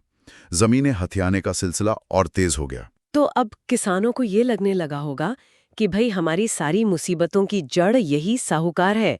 अंग्रेज सरकार तो दूर दिल्ली या बॉम्बे में बैठी है, रोज का सामना तो इसी से है। बिल्कुल। गुस्सा पूरी तरह से इन मनी लेंडर्स पर कॉन्सेंट्रेट हो गया। बस एक चिंगारी की जरूरत थी। और वो चिंगारी मिली दिसंबर 1874 में पूना जिले के कारदा गांव से। कालूराम नाम के साहूकार का जिक्र है। हाँ, ये कालूराम एक मारवाड़ी साहूकार था। उसने एक किसान बाबा साहेब देशमुख पर कर्ज वसूली के लिए अदालत से डिक्री यानी कुर्की का आदेश ले लिया था। वो देशमुख का घर गिरवाकर उस पर कब्जा करना चाहता था। तो गांव वालों ने क्या किया? देखते रहे? नहीं, पहले तो गांव वालों ने कालूराम को बहुत समझाया, मिन्नतें की कि भाई ऐसा मत करो, घर मत गिराओ, लेकिन वो माना नहीं। तब किसानों ने एक बिल्कुल नया और कह सकते हैं अनोखा तरीका अपनाया, कंप्लीट सोशल बॉयकॉट। संपूर्ण सामाजिक बहिष्कार। ये कैसे किया? उन्होंने सबने मिलकर तय किया कि कोई भी किसान इन बाहरी साहूकारों की दुकानों से कुछ नहीं खरीदेगा, उनके खेतों में मजदूरी नहीं करेगा, चाहे वो कितनी भी ज्यादा मजदूरी दें। अच्छा, मतलब आर्थिक रूप से अलग थलग कर दिया। सिर्फ आर्थिक नहीं, सामाजिक भी। और यही इसकी असली ताकत थी। गांव के जो पारंपरिक सेवक थे, जिन्हें बलूतेदार कहते हैं। हाँ हाँ, जैसे नाई, धोबी, बढ़ई, लोहार, कुम्हार। बिल्कुल, ये गांव की इकोनॉमी और सोशल फैब्रिक का जरूरी हिस्सा थे। इन सब ने भी साहूकारों को अपनी सेवाएं देनी बंद कर दी। कमाल है, मतलब साहूकार का हुक्का पानी बंद एक तरह से। हाँ, सोचिए ना, न कोई बाल काटने आ रहा है, न कपड़े धोने, न जूते ठीक करने, न बर्तन बनाने। यहाँ तक कि सोर्स में लिखा है कि उनके घरों में जो डोमेस्टिक सर्वेंट्स थे, नौकर, उन्होंने भी काम छोड़ दिया। जी हाँ, और जब ये साहूकार परेशान होकर गांव छोड़कर तालुका हेडक्वार्टर जाने लगे तो कोई गाड़ीवान उनकी बैलगाड़ी चलाने को तैयार नहीं हुआ। क्या बात है, ये तो जबरदस्त कम्युनिटी प्रेशर था। ये दिखाता है कि गांव कितने एकजुट हो सकते थे। बिल्कुल, और अगर कोई किसान या बलूतेदार इस बॉयकॉट में शामिल होने से मना करता तो उसका भी सामाजिक बहिष्कार कर दिया जाता था, उसको भी समाज से बाहर कर देते थे। अच्छा, मतलब अंदर से भी प्रेशर था। हाँ, ये डर भी था। इसी वजह से ये सामाजिक बहिष्कार का तरीका बहुत तेजी से फैला। पूना, अहमदनगर, शोलापुर, सतारा, सैकड़ों गांवों ने इसे अपना लिया। एक गांव से दूसरे गांव खबर पहुंचती थी। ये तो काफी शांतिपूर्ण तरीका था विरोध का, नॉन वायलेंट रेजिस्टेंस जैसा। हाँ, शुरुआत में तो यही था। लेकिन फिर ये दंगों में कैसे बदल गए? क्या ये बॉयकॉट सफल नहीं हुआ? सोर्स में 12 मई 1875 का जिक्र है। सूपा गांव में कुछ हुआ। हाँ, लगता है कि सामाजिक बहिष्कार से साहूकारों पर दबाव तो पड़ा, लेकिन शायद उतना नहीं पड़ा जितनी किसानों को उम्मीद थी। हो सकता है साहूकार ज्यादा साधन वाले थे, वो झेल गए, या उन्होंने बाहर से मदद मंगा ली। किसानों का सब्र शायद जवाब दे गया। तो 12 मई 1875 को सूपा गांव में, जो अहमदनगर जिले में एक बड़ा बाजार कस्बा था, बाजार वाले दिन आसपास के किसान इकट्ठा हुए और उन्होंने मिलकर साहूकारों के घरों और दुकानों पर हमला बोल दिया। और यह हमला काफी सिस्टमैटिक था, मतलब योजना बनाकर किया गया लगता है। हमला मतलब लूटपाट, मारपीट, आगजनी? नहीं, यहीं पर थोड़ा समझने की जरूरत है। उनका मुख्य निशाना, प्राइमरी टारगेट, लूटपाट या मारपीट नहीं था। तो फिर क्या था? उनका निशाना थे वो कागजात, डेट बॉन्ड्स यानी कर्ज के कागज, डीड्स यानी जमीन के दस्तावेज, कोर्ट डिक्रीज यानी अदालती कुर्की के आदेश, और साहूकार की बही खाते जिनमें कर्ज का हिसाब था। अच्छा, मतलब वो सारे सबूत जिनके आधार पर साहूकार उनका शोषण कर रहे थे। बिल्कुल, ये वो कागज थे जो अक्सर किसानों से दबाव डालकर या उनकी अज्ञानता का फायदा उठाकर या सीधे सीधे धोखाधड़ी से साइन करवाए गए होते थे। जैसे फिल्मों में दिखाते हैं ना, अनपढ़ से अंगूठा लगवा लिया। हाँ, तो मकसद था इन सबूतों को ही खत्म कर देना, हिसाब बराबर। एग्जैक्टली। ज्यादातर जगहों पर यही हुआ।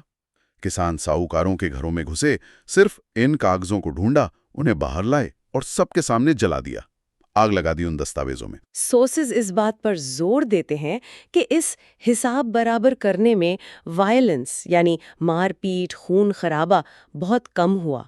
अच्छा। हाँ, जैसे ही वो कर्ज के कागजात, जो किसानों के लिए गुलामी की जंजीर जैसे थे, मिल जाते और जल जाते, किसानों का गुस्सा जैसे शांत हो जाता था।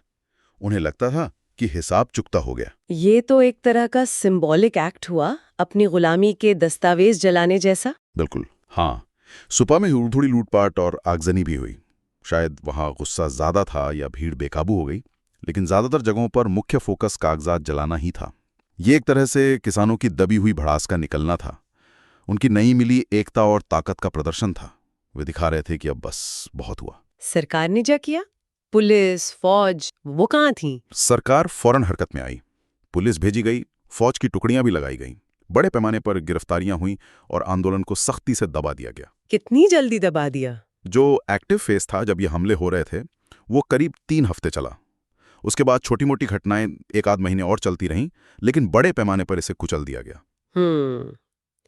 लेकिन सोर्स एक बात और कह रहे हैं कि जैसे बंगाल के पाबना रिवोल्ट में था, वैसे ही डेक्कन के इन दंगों का उद्देश्य भी बहुत सीमित था। हाँ, ये गौर करने वाली बात है। किसानों का गुस्सा मुख्य रूप से साहूकारों पर था। इसमें एंटी कॉलोनियल कॉन्शियसनेस यानी अंग्रेजी हुकूमत के खिलाफ कोई सीधी लड़ाई या भावना नहीं थी। मतलब वो अंग्रेजी राज को उखाड़ना नहीं चाहते थे। नहीं, ऐसा नहीं लगता। वो अपनी जो तात्कालिक समस्याएं थीं, कर्ज का बोझ, जमीन का छिनना, साहूकार का शोषण, उससे निजात पाना चाहते थे। उनका निशाना लोकल था। और शायद इसीलिए क्योंकि आंदोलन सीधे सरकार के खिलाफ नहीं था। सरकार ने बाद में कुछ मरहम लगाने की कोशिश की। वो डेक्कन एग्रीकल्चरर्स रिलीफ एक्ट ऑफ 1879 पास किया। हाँ, ये बहुत मुमकिन है। सरकार को भी समझ आ गया था कि किसानों का गुस्सा खतरनाक लेवल पर है, और क्योंकि गुस्सा सीधे कॉलोनियल रिजीम पर नहीं था, तो उन्होंने सोचा कि चलो थोड़ी रियायतें दे देते हैं ताकि मामला शांत हो जाए और आगे ऐसा ना हो। क्या था इस रिलीफ एक्ट में? कुछ फायदा हुआ किसानों को? हाँ, कुछ महत्वपूर्ण चीजें थी इसमें, जैसे अदालतों को कर्ज के मामलों में ज्यादा छानबीन करने का अधिकार मिला, किसानों को कर्ज न चुका पाने पर आसानी से गिरफ्तार नहीं किया जा सकता था, और सबसे जरूरी, उनकी जमीन की कुर्की पर कुछ रोक लगाई गई। अच्छा, मतलब जमीन बचाना थोड़ा आसान हुआ। हाँ, कह सकते हैं।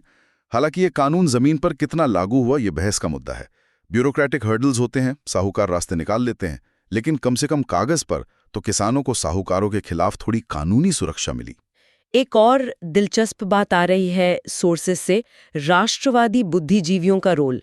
पूना सार्वजनिक सभा और जस्टिस रैनेडे का जिक्र है। ये शहरी पढ़े लिखे लोग किसानों के इस मामले में कैसे शामिल थे? बिल्कुल, ये बहुत महत्वपूर्ण कनेक्शन है।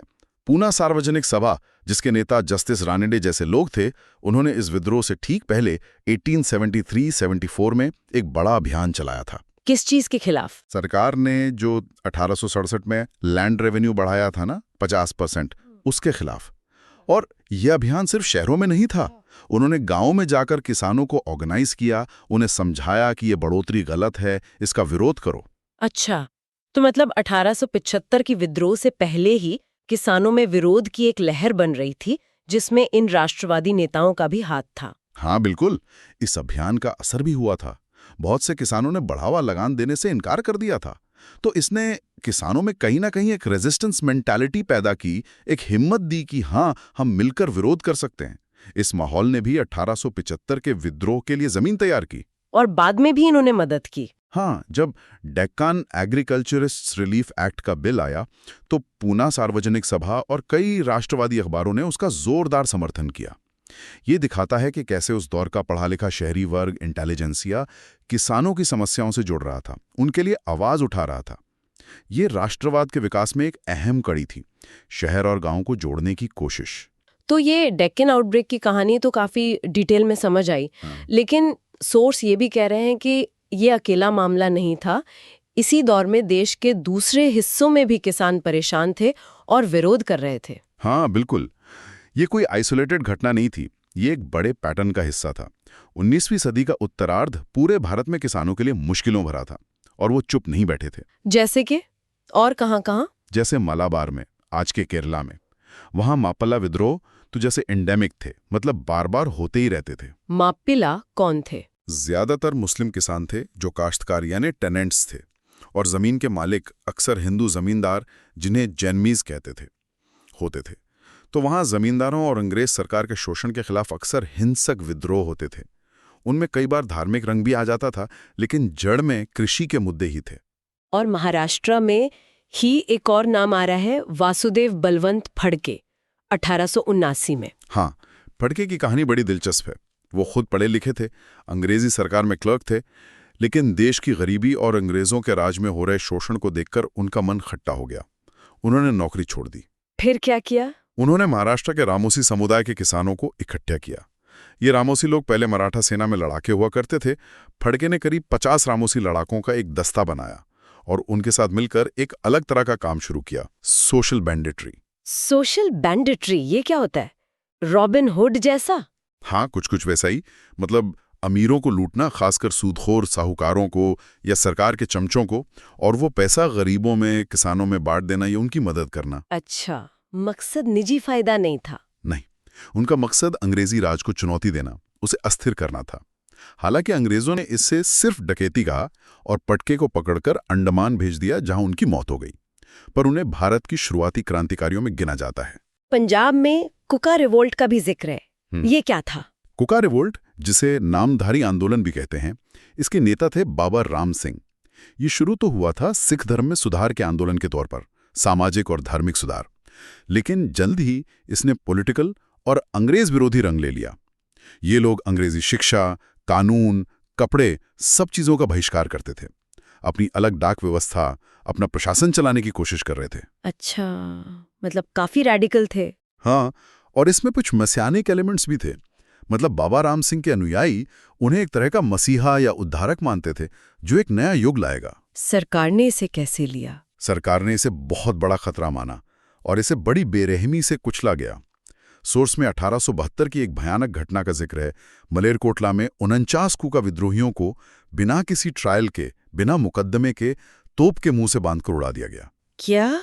तोप से उड़ा दिया बिना मुकदमे के? हाँ, सोचिए कितनी क्रूरता। ये दिखाता है कि अंग्रेज सरकार अपने खिलाफ किसी भी संगठित विरोध को कुचलने के लिए किस हद तक जा सकती थी। ये तो रोंगटे खड़े करने वाली बात है। भयानक है।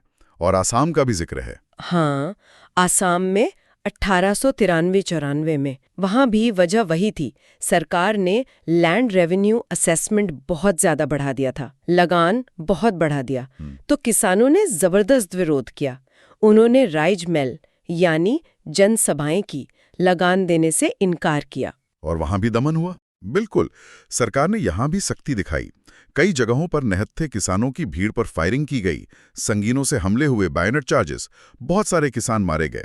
पत्थरूघाट जैसी जगहों पर जो हुआ उसे असम का जलियांवाला बाग भी कहा जाता है। तो ये सारे उदाहरण, डेक्कन, मलाबार, फडके, कूका, असम, ये सब मिलकर क्या तस्वीर बनाते हैं? क्या कॉमन है इनमें? देखिए, कुछ बातें साफ दिखती हैं। पहली कि 19वीं सदी के उत्तरार्ध में भारत के लगभग हर कोने में किसान भयंकर आर्थिक दबाव में थे। वजहें अलग अलग थीं, कहीं लगान, कहीं कर्ज, कहीं जमीन छिनना, कहीं साहूकार, कहीं बाजार का गिरना, लेकिन परेशानी हर जगह थी। दूसरी और सबसे अहम बात कि किसान चुपचाप ये सब सह नहीं रहे थे। वो मूक दर्शक नहीं थे। वो अपने तरीकों से, अपनी समझ से लगातार विरोध कर रहे थे, रेजिस्ट कर रहे थे। और विरोध के तरीके भी कितने अलग अलग थे। डेक्कन में सोशल बॉयकॉट और कागज जलाना, फडके की सोशल बैंडिट्री, कूका आंदोलन का धार्मिक राजनीतिक रूप, असम में जनसभाएं और लगान न देना। बिल्कुल, उनके लक्ष्य भी ज्यादातर तात्कालिक और स्थानीय थे। लगान कम हो जाए, कर्ज माफ हो जाए, जमीन बच जाए, साहूकार से बदला पूरा हो जाए। जैसा हमने डेक्कन में देखा, ज्यादातर मामलों में अंग्रेजी राज को उखाड़ने जैसी बड़ी राष्ट्रीयवादी चेतना अभी या तो नहीं थी या बहुत धुंधली थी। गुस्सा लोकल शोषकों पर ज्यादा था। और तीसरी बात, सरकार का रवैया। लगभग हर जगह दमन, क्रूर दमन। हाँ, डेक्कन जैसे केस में थोड़ी रियायत दी, शायद क्योंकि वो सीधे सरकार के खिलाफ नहीं था उतना। हाँ, इन विद्रोहों को अक्सर बेरहमी से कुचल दिया गया, लेकिन ये जो प्रतिरोध की भावना थी वो मरी नहीं। वो आगे चलकर राष्ट्रीय आंदोलन का एक महत्वपूर्ण हिस्सा बनी। तो कुल मिलाकर ये सोर्स हमें यही दिखाते हैं कि 1875 का डेक्कन आउटब्रेक या उस दौर के दूसरे किसान विद्रोह सिर्फ कोई लॉ एंड ऑर्डर प्रॉब्लम नहीं थे। इनके पीछे गहरे आर्थिक कारण थे। अंग्रेजों की जमीन और लगान की नीतियां, कर्ज का जाल, ग्लोबल मार्केट का असर। हाँ, और ये भी कि किसान इन चुनौतियों का सामना कर रहे थे और अलग अलग तरीकों से जवाब दे रहे थे, सामाजिक एकजुटता से लेकर हथियार उठाने तक। और ये भी याद रखना जरूरी है कि इतिहास सिर्फ बड़े नेताओं का नहीं होता। इन आम किसानों के संघर्ष, उनके तरीके, उनकी मजबूरियां, उनकी हिम्मत, ये सब भी इतिहास का बहुत जरूरी हिस्सा है। बिल्कुल, ये आंदोलन शायद अपने फौरी लक्ष्यों में पूरी तरह कामयाब न हुए हों, लेकिन इन्होंने किसानों में चेतना जरूर जगाई, भविष्य के संघर्षों की नींव रखी। और सोचने वाली बात यह भी है कि जिन मुद्दों से ये किसान 150 साल पहले जूझ रहे थे, कर्ज, जमीन का हक, बाजार की मार, सरकारी नीतियां, क्या वो आज पूरी तरह गायब हो गए हैं? या आज भी हमारे किसान इन्हीं चुनौतियों से किसी न किसी रूप में जूझ रहे हैं? ये एक अहम सवाल है। बिल्कुल, ये सोचने वाली बात है। चलिए, इस पर विचार करते हुए अब आगे बढ़ते हैं। ओके, चलिए अपनी चर्चा को आगे बढ़ाते हैं। आज हम 1857 के बाद जो भारतीय किसान आंदोलन हुए, उन पर थोड़ी गहराई से बात करेंगे और हाँ, उनकी कुछ सीमाओं मतलब लिमिटेशंस को भी समझेंगे। बिल्कुल। हमारे पास जो जानकारी है, जो नोट्स हैं, वे इन आंदोलनों का जो बदलता हुआ स्वरूप था, उनका नेचर और उनकी जो विशेषताएं थीं, उन पर काफी रोशनी डालते हैं। हाँ, बिल्कुल। देखिए, एक बहुत बड़ा शिफ्ट तो यही था कि 1857 की क्रांति के बाद वो जो पहले वाले लीडर्स थे ना, राजे रजवाड़े, सरदार, बड़े जमींदार, हाँ, वो या तो अंग्रेजों ने उनको साइडलाइन कर दिया था, कुचल दिया था, या फिर वो अंग्रेजों से मिल गए थे। हाँ। तो अब लीडरशिप का एक तरह से वैक्यूम था। अच्छा। तो ऐसे में किसान खुद मतलब डायरेक्टली इन कृषि आंदोलनों में मेन फोर्स बनकर सामने आए। हाँ। अब वो बिचौलियों के जरिए नहीं, सीधे अपने मुद्दों के लिए लड़ रहे थे। हाँ, ये बड़ा पॉइंट है। और ये मुद्दे भी अगर देखें तो लगभग पूरी तरह से इकोनॉमिक इश्यूज थे, मतलब एकदम जमीन से जुड़े हुए। बिल्कुल, रोटी रोजी के सवाल। हाँ, जैसे कि उनके दुश्मन भी अब बदल गए थे। अब वो सीधे विदेशी बागान मालिक, मतलब फॉरेन प्लांटर्स, और अपने ही देश के जो जमींदार थे और साहूकार, ये indigenous zamindars and money lenders, इनके खिलाफ लड़ रहे थे। सही। सोचिए जैसे बंगाल में वो नील उगाने वाले किसानों का संघर्ष था, इंडिगो रिवॉल्ट, यस, कितना फेमस है। हाँ, बहुत सुना है उसके बारे में। या फिर कहीं और लगान बढ़ाने के खिलाफ आवाज उठाना। लड़ाई अब बहुत सीधी हो गई थी। और यहाँ एक बात समझना बहुत जरूरी है कि इन संघर्षों का दायरा, उनके ऑब्जेक्टिव्स बहुत लिमिटेड थे। लिमिटेड मतलब वो किसी खास शिकायत, किसी पर्टिकुलर ग्रीवेंस के समाधान के लिए होते थे। जैसे लगान बहुत बढ़ गया तो उसे कम करवाना है, बस। अच्छा। उन्होंने कोलोनियलिज्म यानी पूरे उपनिवेशवाद की जो व्यवस्था थी उसको अपना निशाना नहीं बनाया। न ही उनका मकसद ये था कि ये जो पूरी गुलामी और शोषण की व्यवस्था है, system of subordination and exploitation, इसे ही खत्म कर दें। वो दुनिया बदलने, या जैसा सोर्स में लिखा है turning the world upside down, के इरादे से नहीं लड़ रहे थे। उनका फोकस बहुत नैरो था। तो मतलब आज के समय में देखें तो जैसे लोग बिजली का बिल ज्यादा आने पर प्रोटेस्ट कर दें, लेकिन पूरी बिजली व्यवस्था या सरकार को बदलने की बात ना करें, कुछ वैसा ही। हाँ, काफी हद तक वैसा ही समझ सकते हैं। जो तात्कालिक समस्या है, इमीडिएट प्रॉब्लम, उसका समाधान चाहिए था। पूरी स्ट्रक्चर को चैलेंज करना वो उस वक्त शायद उनके दिमाग में था ही नहीं, या वो उनका लक्ष्य नहीं था। और इन आंदोलनों का एक और लिमिटेशन दिखता है, उनका भौगोलिक दायरा, टेरिटोरियल रीच, वो भी बहुत सीमित था। बिल्कुल। मतलब कोई आंदोलन अगर बंगाल के एक खास इलाके में हो रहा है तो बस वहीं तक सीमित, ऐसा नहीं कि पूरे बंगाल में फैल गया या देश के दूसरे हिस्सों तक बात पहुंची। सही। और अलग अलग जगहों पर जो आंदोलन चल भी रहे थे, उनमें आपस में कोई संपर्क, कोई म्यूचुअल कम्युनिकेशन या लिंकेजेस, वो सब नहीं होता था। हाँ, मतलब बंगाल में क्या हो रहा है ये शायद पंजाब के किसानों को पता भी ना चले। सब अपनी अपनी लड़ाई लड़ रहे थे। बिल्कुल। और न ही इन संघर्षों में कंटिन्यूटी थी, न ही कोई दीर्घकालिक संगठन, लॉन्ग टर्म ऑर्गेनाइजेशन बन पाता था। अच्छा। हाँ, जैसी किसी आंदोलन का खास मकसद पूरा हुआ, मान लीजिए लगान कम हो गया या कोई और मांग मान ली गई, तो उसका संगठन और उसके इर्द गिर्द जो किसानों की एकजुटता बनी थी, वो पेजेंट सॉलिडारिटी, वो खत्म हो जाती थी, बिखर जाती थी। मतलब काम हुआ और टीम टूट गई। एग्जैक्टली। चाहे वो इंडिगो हड़ताल हो या पबना एग्रेरियन लीग्स हो या डेक्कन के रैयतों का वो सामाजिक बहिष्कार वाला सोशल बॉयकॉट आंदोलन, इनके बाद कोई स्थायी ढांचा, कोई परमानेंट स्ट्रक्चर नहीं बचा। और शायद इसीलिए ये आंदोलन ब्रिटिश हुकूमत के लिए कभी बड़ा खतरा नहीं बन पाए। लोकल लेवल पे परेशानी जरूर खड़ी की, पर ओवरऑल कोई स्ट्रेटेजिक थ्रेट नहीं थे। ये विरोध प्रदर्शन अक्सर बहुत स्पॉन्टेनियस लगते हैं, है ना?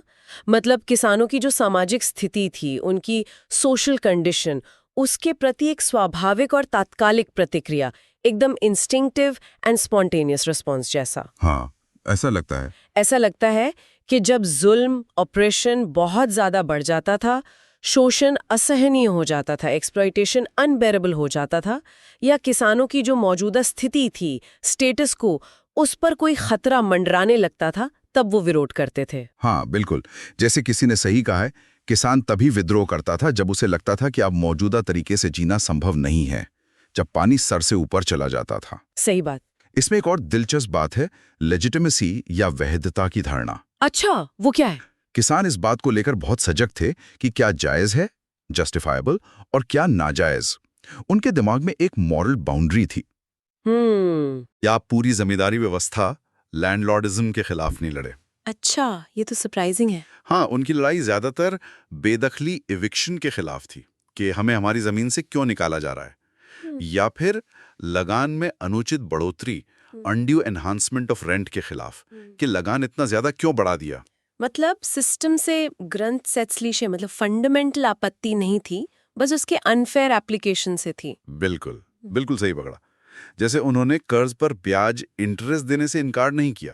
वो मानते थे कि कर्ज लिया है तो ब्याज देना होगा। हाँ, वो तो ठीक है। लेकिन वो साहूकार की धोखाधड़ी, फ्रॉड एंड चिकैनरी के खिलाफ थे, या जब साहूकार परंपरा के खिलाफ जाकर एस्टैब्लिश नॉर्म्स को तोड़कर उनकी जमीन हड़पने लगता था, तब वो उसका विरोध करते थे। अच्छा, मतलब चीटिंग नहीं चलेगी। एग्जैक्टली। चीटिंग नहीं चलेगी। इसी तरह वो मानते थे कि राज्य का, सरकार का जमीन पर टैक्स लेने का अधिकार है। या ये तो हमेशा से होता आया था। हाँ। लेकिन जब टैक्स का स्तर पारंपरिक हदों को, ट्रेडिशनल बाउंड्स को पार कर जाता था, बहुत ज्यादा हो जाता था, तब आपत्ति जताते थे। मतलब एक हद थी जिसे वो मानते थे कि ये जायज है। समझ गए? और वो विदेशी बागान मालिकों वाला पॉइंट भी शायद इसी लॉजिक में फिट होता है हाँ बिल्कुल। कि विदेशी बागान मालिकों का जमींदार बनना भी शायद उन्हें उतना प्रॉब्लमैटिक नहीं लगा होगा शुरू में। शायद नहीं। लेकिन जब वो मालिक ये तय करने लगे कि कौन सी फसल उगानी है, जैसे नील की खेती का दबाव, और फिर उसका सही दाम भी न दें, तब किसान विरोध करते थे। हाँ, क्योंकि ये उनकी मर्जी का सवाल था। अपनी मर्जी से फसल चुनने की आजादी, एक तरह की इकोनॉमिक फ्रीडम, उसका हनन हो रहा था। सही, ये अपनी ऑटोनॉमी का सवाल था। बिल्कुल, अपनी लिमिटेड ऑटोनॉमी को वो बहुत वैल्यू करते थे। एक और बात जो इन आंदोलनों से दिखती है वो ये कि किसानों में अपने कानूनी अधिकारों, लीगल राइट्स को लेकर भी काफी जागरूकता, एक स्ट्रॉन्ग अवेयरनेस विकसित हुई थी। हाँ, ये भी एक इम्पोर्टेंट पहलू है। वो सिर्फ लाठी डंडे से नहीं लड़ रहे थे, वो अदालतों के अंदर और बाहर दोनों जगह अपने अधिकारों को रख रहे थे, असर्ट कर रहे थे, बाकायदा याचिकाएं, पिटिशंस वगैरह डालते थे। हाँ, लीगल चैनल्स का इस्तेमाल कर रहे थे। और अगर उन्हें लगता था कि गैर कानूनी तरीकों से, एक्स्ट्रा लीगल मीन्स से, या कानूनों और अदालतों में हेरफेर करके, मैनिपुलेशन करके उनके कानूनी अधिकार छीने जा रहे हैं, तो वो उसका मुकाबला करने के लिए अपने गैर कानूनी तरीकों का इस्तेमाल करने से भी नहीं हिचकिचाते थे। मतलब जैसे को तैसा। अच्छा, ये तो इंटरेस्टिंग है। और सबसे दिलचस्प बात, उन्हें अक्सर ऐसा लगता था कि कानूनी रूप से स्थापित सत्ता, लीगली कॉन्स्टिट्यूटेड अथॉरिटी, यानी सरकार जो दिल्ली या लंदन में बैठी है, हाँ, वो उनके कामों को मंजूरी देती है या कम से कम उनके दावों और पक्ष का समर्थन करती है। उन्हें लगता था कि असली दिक्कत नीचे के लेवल पर है, लोकल ऑफिशियल्स या जमींदारों में। अरे वाह। हाँ, तीनों प्रमुख आंदोलनों में, इंडिगो, पबना और डेक्कन, उन्होंने कई बार इसी सरकार या रानी विक्टोरिया के नाम पर कार्रवाई की। ये एक विश्वास था कि ऊपर न्याय मिलेगा। ये तो बड़ा विरोधाभासी, आयरॉनिकल लगता है कि औपनिवेशिक सत्ता के नाम पर ही उसके स्थानीय नुमाइंदों का विरोध हो रहा था। महारानी की जय बोलकर तहसीलदार के ऑफिस पे धरना। हाँ, ये उस समय की उनकी समझ और शायद उनकी स्ट्रैटेजी दोनों का हिस्सा था। उन्हें लगता था कि सिस्टम में खराबी नहीं है, खराबी कुछ लोगों में है। ये दिखाता है कि उनकी चेतना का स्तर क्या था। लेकिन इन सब सीमाओं और विरोधाभासों के बावजूद ये तो मानना पड़ेगा कि इन आंदोलनों में भारतीय किसानों ने गजब का साहस दिखाया। ग्रेट करेज और त्याग की भावना, स्पिरिट ऑफ सैक्रिफाइस भी जबरदस्त थी। बिल्कुल, इसमें कोई शक नहीं। उस जमाने में ताकतवर जमींदारों, बागान मालिकों और अंग्रेजी हुकूमत से सीधे टक्कर लेना कोई आसान काम नहीं था। उनकी संगठनात्मक क्षमताएं, ऑर्गेनाइजेशनल एबिलिटीज और एकजुटता, सॉलिडेरिटी भी कमाल की थी। हाँ, और अक्सर ये एकजुटता धर्म और जाति की सीमाओं को लांघ जाती थी, जो उस वक्त के समाज में बहुत बड़ी बात थी। बिल्कुल, और उन्हें औपनिवेशिक राज्य, कॉलोनियल स्टेट से काफी रियायतें, कंसिडरेबल कंसेशंस हासिल करने में कामयाबी भी मिली।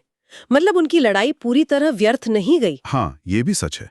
और राज्य का, सरकार का रवैया भी देखने लायक है, क्योंकि ये आंदोलन सीधे तौर पर राज्य को चुनौती नहीं दे रहे थे, कॉलोनियलिज्म पे सवाल नहीं उठा रहे थे। तो सरकार भी अक्सर समझौता करने, विलिंग टू कॉम्प्रोमाइज होने और कृषि व्यवस्था, एग्रेरियन सिस्टम की जो कठोरता थी, उसे थोड़ा कम करने के लिए तैयार थी। अच्छा। हाँ, लेकिन ये सब औपनिवेशिक आर्थिक और राजनीतिक ढांचे, colonial economic and political structure की सीमाओं के भीतर ही होता था। वो स्ट्रक्चर को नहीं बदलना चाहते थे, बस उसकी रफ एजेस को स्मूथ कर रहे थे, पैबंद लगाने जैसा। बिल्कुल। और ये रवैया 1857 के विद्रोहियों या नागरिक विद्रोहों या आदिवासी विद्रोहों के प्रति अपनाए गए रवैये से काफी अलग था। क्यों? क्योंकि वो विद्रोह सीधे औपनिवेशिक राजनीतिक शक्ति को चुनौती देते थे, उन्हें तो बेरहमी से कुचला गया। यहां मामला डिफरेंट था, तो रिस्पॉन्स भी डिफरेंट था। लेकिन फिर आती है 19वीं सदी के किसान आंदोलनों की एक बड़ी कमजोरी, मेजर वीकनेस। हाँ, और वो थी उपनिवेशवाद, कॉलोनियलिज्म की एक पर्याप्त, एक कॉम्प्रिहेंसिव समझ का अभाव। सही। उन्हें ये ठीक से एहसास नहीं था कि ये जो पूरी औपनिवेशिक आर्थिक संरचना है, कॉलोनियल इकोनॉमिक स्ट्रक्चर जिसने उनकी पूरी जिंदगी बदल दी थी, और ये जो औपनिवेशिक राज्य है, कॉलोनियल स्टेट, जो इस शोषण को मेंटेन कर रहा था, हाँ, ये सब कैसे एक दूसरे से जुड़े हैं और उनकी असली मुसीबतों की जड़ कहाँ है। मतलब वो सिम्टम से लड़ रहे थे, डिजीज से नहीं। बिल्कुल नहीं, उनके पास कोई नई विचारधारा, न्यू आइडियोलॉजी थी या कोई नया सामाजिक, आर्थिक और राजनीतिक कार्यक्रम new social, economic and political programme था जो उस नए बने कॉलोनियल समाज के एनालिसिस पर आधारित हो। उनके संघर्ष चाहे कितने भी जुझारू, मिलिटेंट क्यों न हो, वो ज्यादातर पुराने सामाजिक ताने बाने, framework of the old societal order के भीतर ही हो रहे थे। हाँ, वो उसी दायरे में सोच रहे थे, उसी में लड़ रहे थे। हाँ, मतलब वो पुराने नियमों को ही सही से लागू करवाने की बात कर रहे थे, नए नियम बनाने की नहीं। एग्जैक्टली। उनमें एक वैकल्पिक समाज, ऑल्टरनेटिव सोसाइटी की एक सकारात्मक अवधारणा, एक पॉजिटिव कंसेप्शन की कमी थी कि हम कैसा समाज चाहते हैं। ये सवाल उनके एजेंडा पर नहीं था। और इस वजह से लोगों को एक व्यापक क्षेत्रीय और अखिल भारतीय स्तर पर, wide regional and all India plane पर एक साझा संघर्ष में एकजुट करना और दीर्घकालिक राजनीतिक आंदोलन, लॉन्ग टर्म पॉलिटिकल मूवमेंट्स विकसित करना बहुत मुश्किल हो गया। वो कलेक्टिव कॉन्शियसनेस नहीं बन पाई जो छोटे छोटे आंदोलनों को एक बड़ी धारा में जोड़ सके। बिल्कुल। और ऐसी नई सोच, एक विजन के बिना एक अखिल भारतीय नेतृत्व, ऑल इंडिया लीडरशिप कैसे विकसित होता? हाँ, सवाल ही नहीं उठता। ऐसा नेतृत्व जो न सिर्फ किसानों बल्कि समाज के दूसरे वर्गों को भी साथ लेकर एक राष्ट्रव्यापी राजनीतिक गतिविधि के लिए लामबंद करने की रणनीति, स्ट्रैटेजी ऑफ स्ट्रगल बना पाता, वो कहाँ से आता? बिल्कुल। और इसी बुनियादी कमजोरी के कारण, जैसा आपने कहा, औपनिवेशिक राज्य के लिए ज्यादा मुश्किल नहीं था कि वो कैरेट एंड स्टिक पॉलिसी अपनाए। हाँ, मतलब एक तरफ कुछ रियायतें, कंसेशंस देकर विद्रोही किसानों को शांत कर दो, उन्हें बहला दो, और दूसरी तरफ जहां जरूरत लगे अपनी पूरी ताकत का इस्तेमाल करके उन्हें दबा दो, सप्रेस कर दो। और ये कोई किसानों के चरित्र या उनकी बहादुरी पर कोई कमेंट नहीं है। बेचारे अपने दम पर कॉलोनियलिज्म जैसे नए और इतने जटिल फिनोमेना को कैसे पूरी तरह समझ पाते? सही बात है। उसके लिए एक आधुनिक बुद्धिजीवी वर्ग, मॉडर्न इंटेलिजेंसिया के प्रयासों की जरूरत थी, जो उस कॉलोनियल रियलिटी को एनालाइज कर सके, लोगों को समझा सके और एक नया विजन दे सके। और वो वर्ग उस समय बस बन ही रहा था, इमर्ज हो रहा था। हालांकि ये कमजोरियां फिर 20वीं सदी में दूर हुई है ना, जब किसानों का असंतोष, उनका जो गुस्सा था, वो देश में चल रहे सामान्य साम्राज्यवाद विरोधी असंतोष, जनरल एंटी इंपीरियलिस्ट डिस्कंटेंट के साथ जुड़ने लगा। हाँ, ये एक बड़ा टर्निंग पॉइंट था। जब उन्हें ये समझ आने लगा कि लड़ाई सिर्फ स्थानीय जमींदार या साहूकार से नहीं, बल्कि उस पूरी व्यवस्था से है, ब्रिटिश राज से है। बिल्कुल सही। उनकी राजनीतिक गतिविधि अब व्यापक साम्राज्यवाद विरोधी आंदोलन, वाइडर एंटी इंपीरियलिस्ट मूवमेंट का हिस्सा बन गई, खासकर गांधी जी के आने के बाद। हाँ, कांग्रेस के आंदोलनों ने इसमें बड़ी भूमिका निभाई। बिल्कुल। और जाहिर है, इस बड़े राष्ट्रीय आंदोलन, लार्जर नेशनल मूवमेंट में किसानों की भागीदारी ने न केवल विदेशी शासन के खिलाफ लड़ाई को जबरदस्त मजबूती दी, हाँ, बल्कि साथ ही इसने किसानों को अपनी वर्गीय मांगों, क्लास डिमांड्स के इर्द गिर्द ज्यादा शक्तिशाली संघर्ष आयोजित करने और आधुनिक किसान संगठन, मॉडर्न पेजेंट ऑर्गेनाइजेशंस बनाने में भी मदद की। किसान सभाएं बनी, उनके अखिल भारतीय संगठन बने। तो 20वीं सदी में किसान आंदोलन का पूरा कैरेक्टर ही बदल गया। हाँ, वो ज्यादा ऑर्गेनाइज्ड, ज्यादा अवेयर और ज्यादा पॉलिटिकली इफेक्टिव हो गए। तो ये थी 1857 के बाद के किसान आंदोलनों की कहानी, उनकी ताकत, उनका साहस, उनकी तात्कालिक सफलताएं, पर साथ ही उनकी सीमाएं, उनका सीमित दायरा, और कैसे वो धीरे धीरे इवॉल्व होकर भारत के स्वतंत्रता संग्राम का एक बहुत ही महत्वपूर्ण हिस्सा बने। बिल्कुल, एक फैसिनेटिंग जर्नी है ये। हाँ, और ये सोचने पे मजबूर करती है कि कैसे जमीनी मुद्दे जब एक बड़ी विचारधारा और नेतृत्व से जुड़ते हैं तो इतिहास बदल सकते हैं। सही कहा। Okay, so we hope you liked today's discussion on Chapter 3, Peasant Movements and Uprisings after 1857 of India's Struggle of Independence by Bipin Chandra. For more such discussions on UPSC topics, subscribe to the UPSC podcast channel. धन्यवाद, जय हिंद। धन्यवाद, जय हिंद।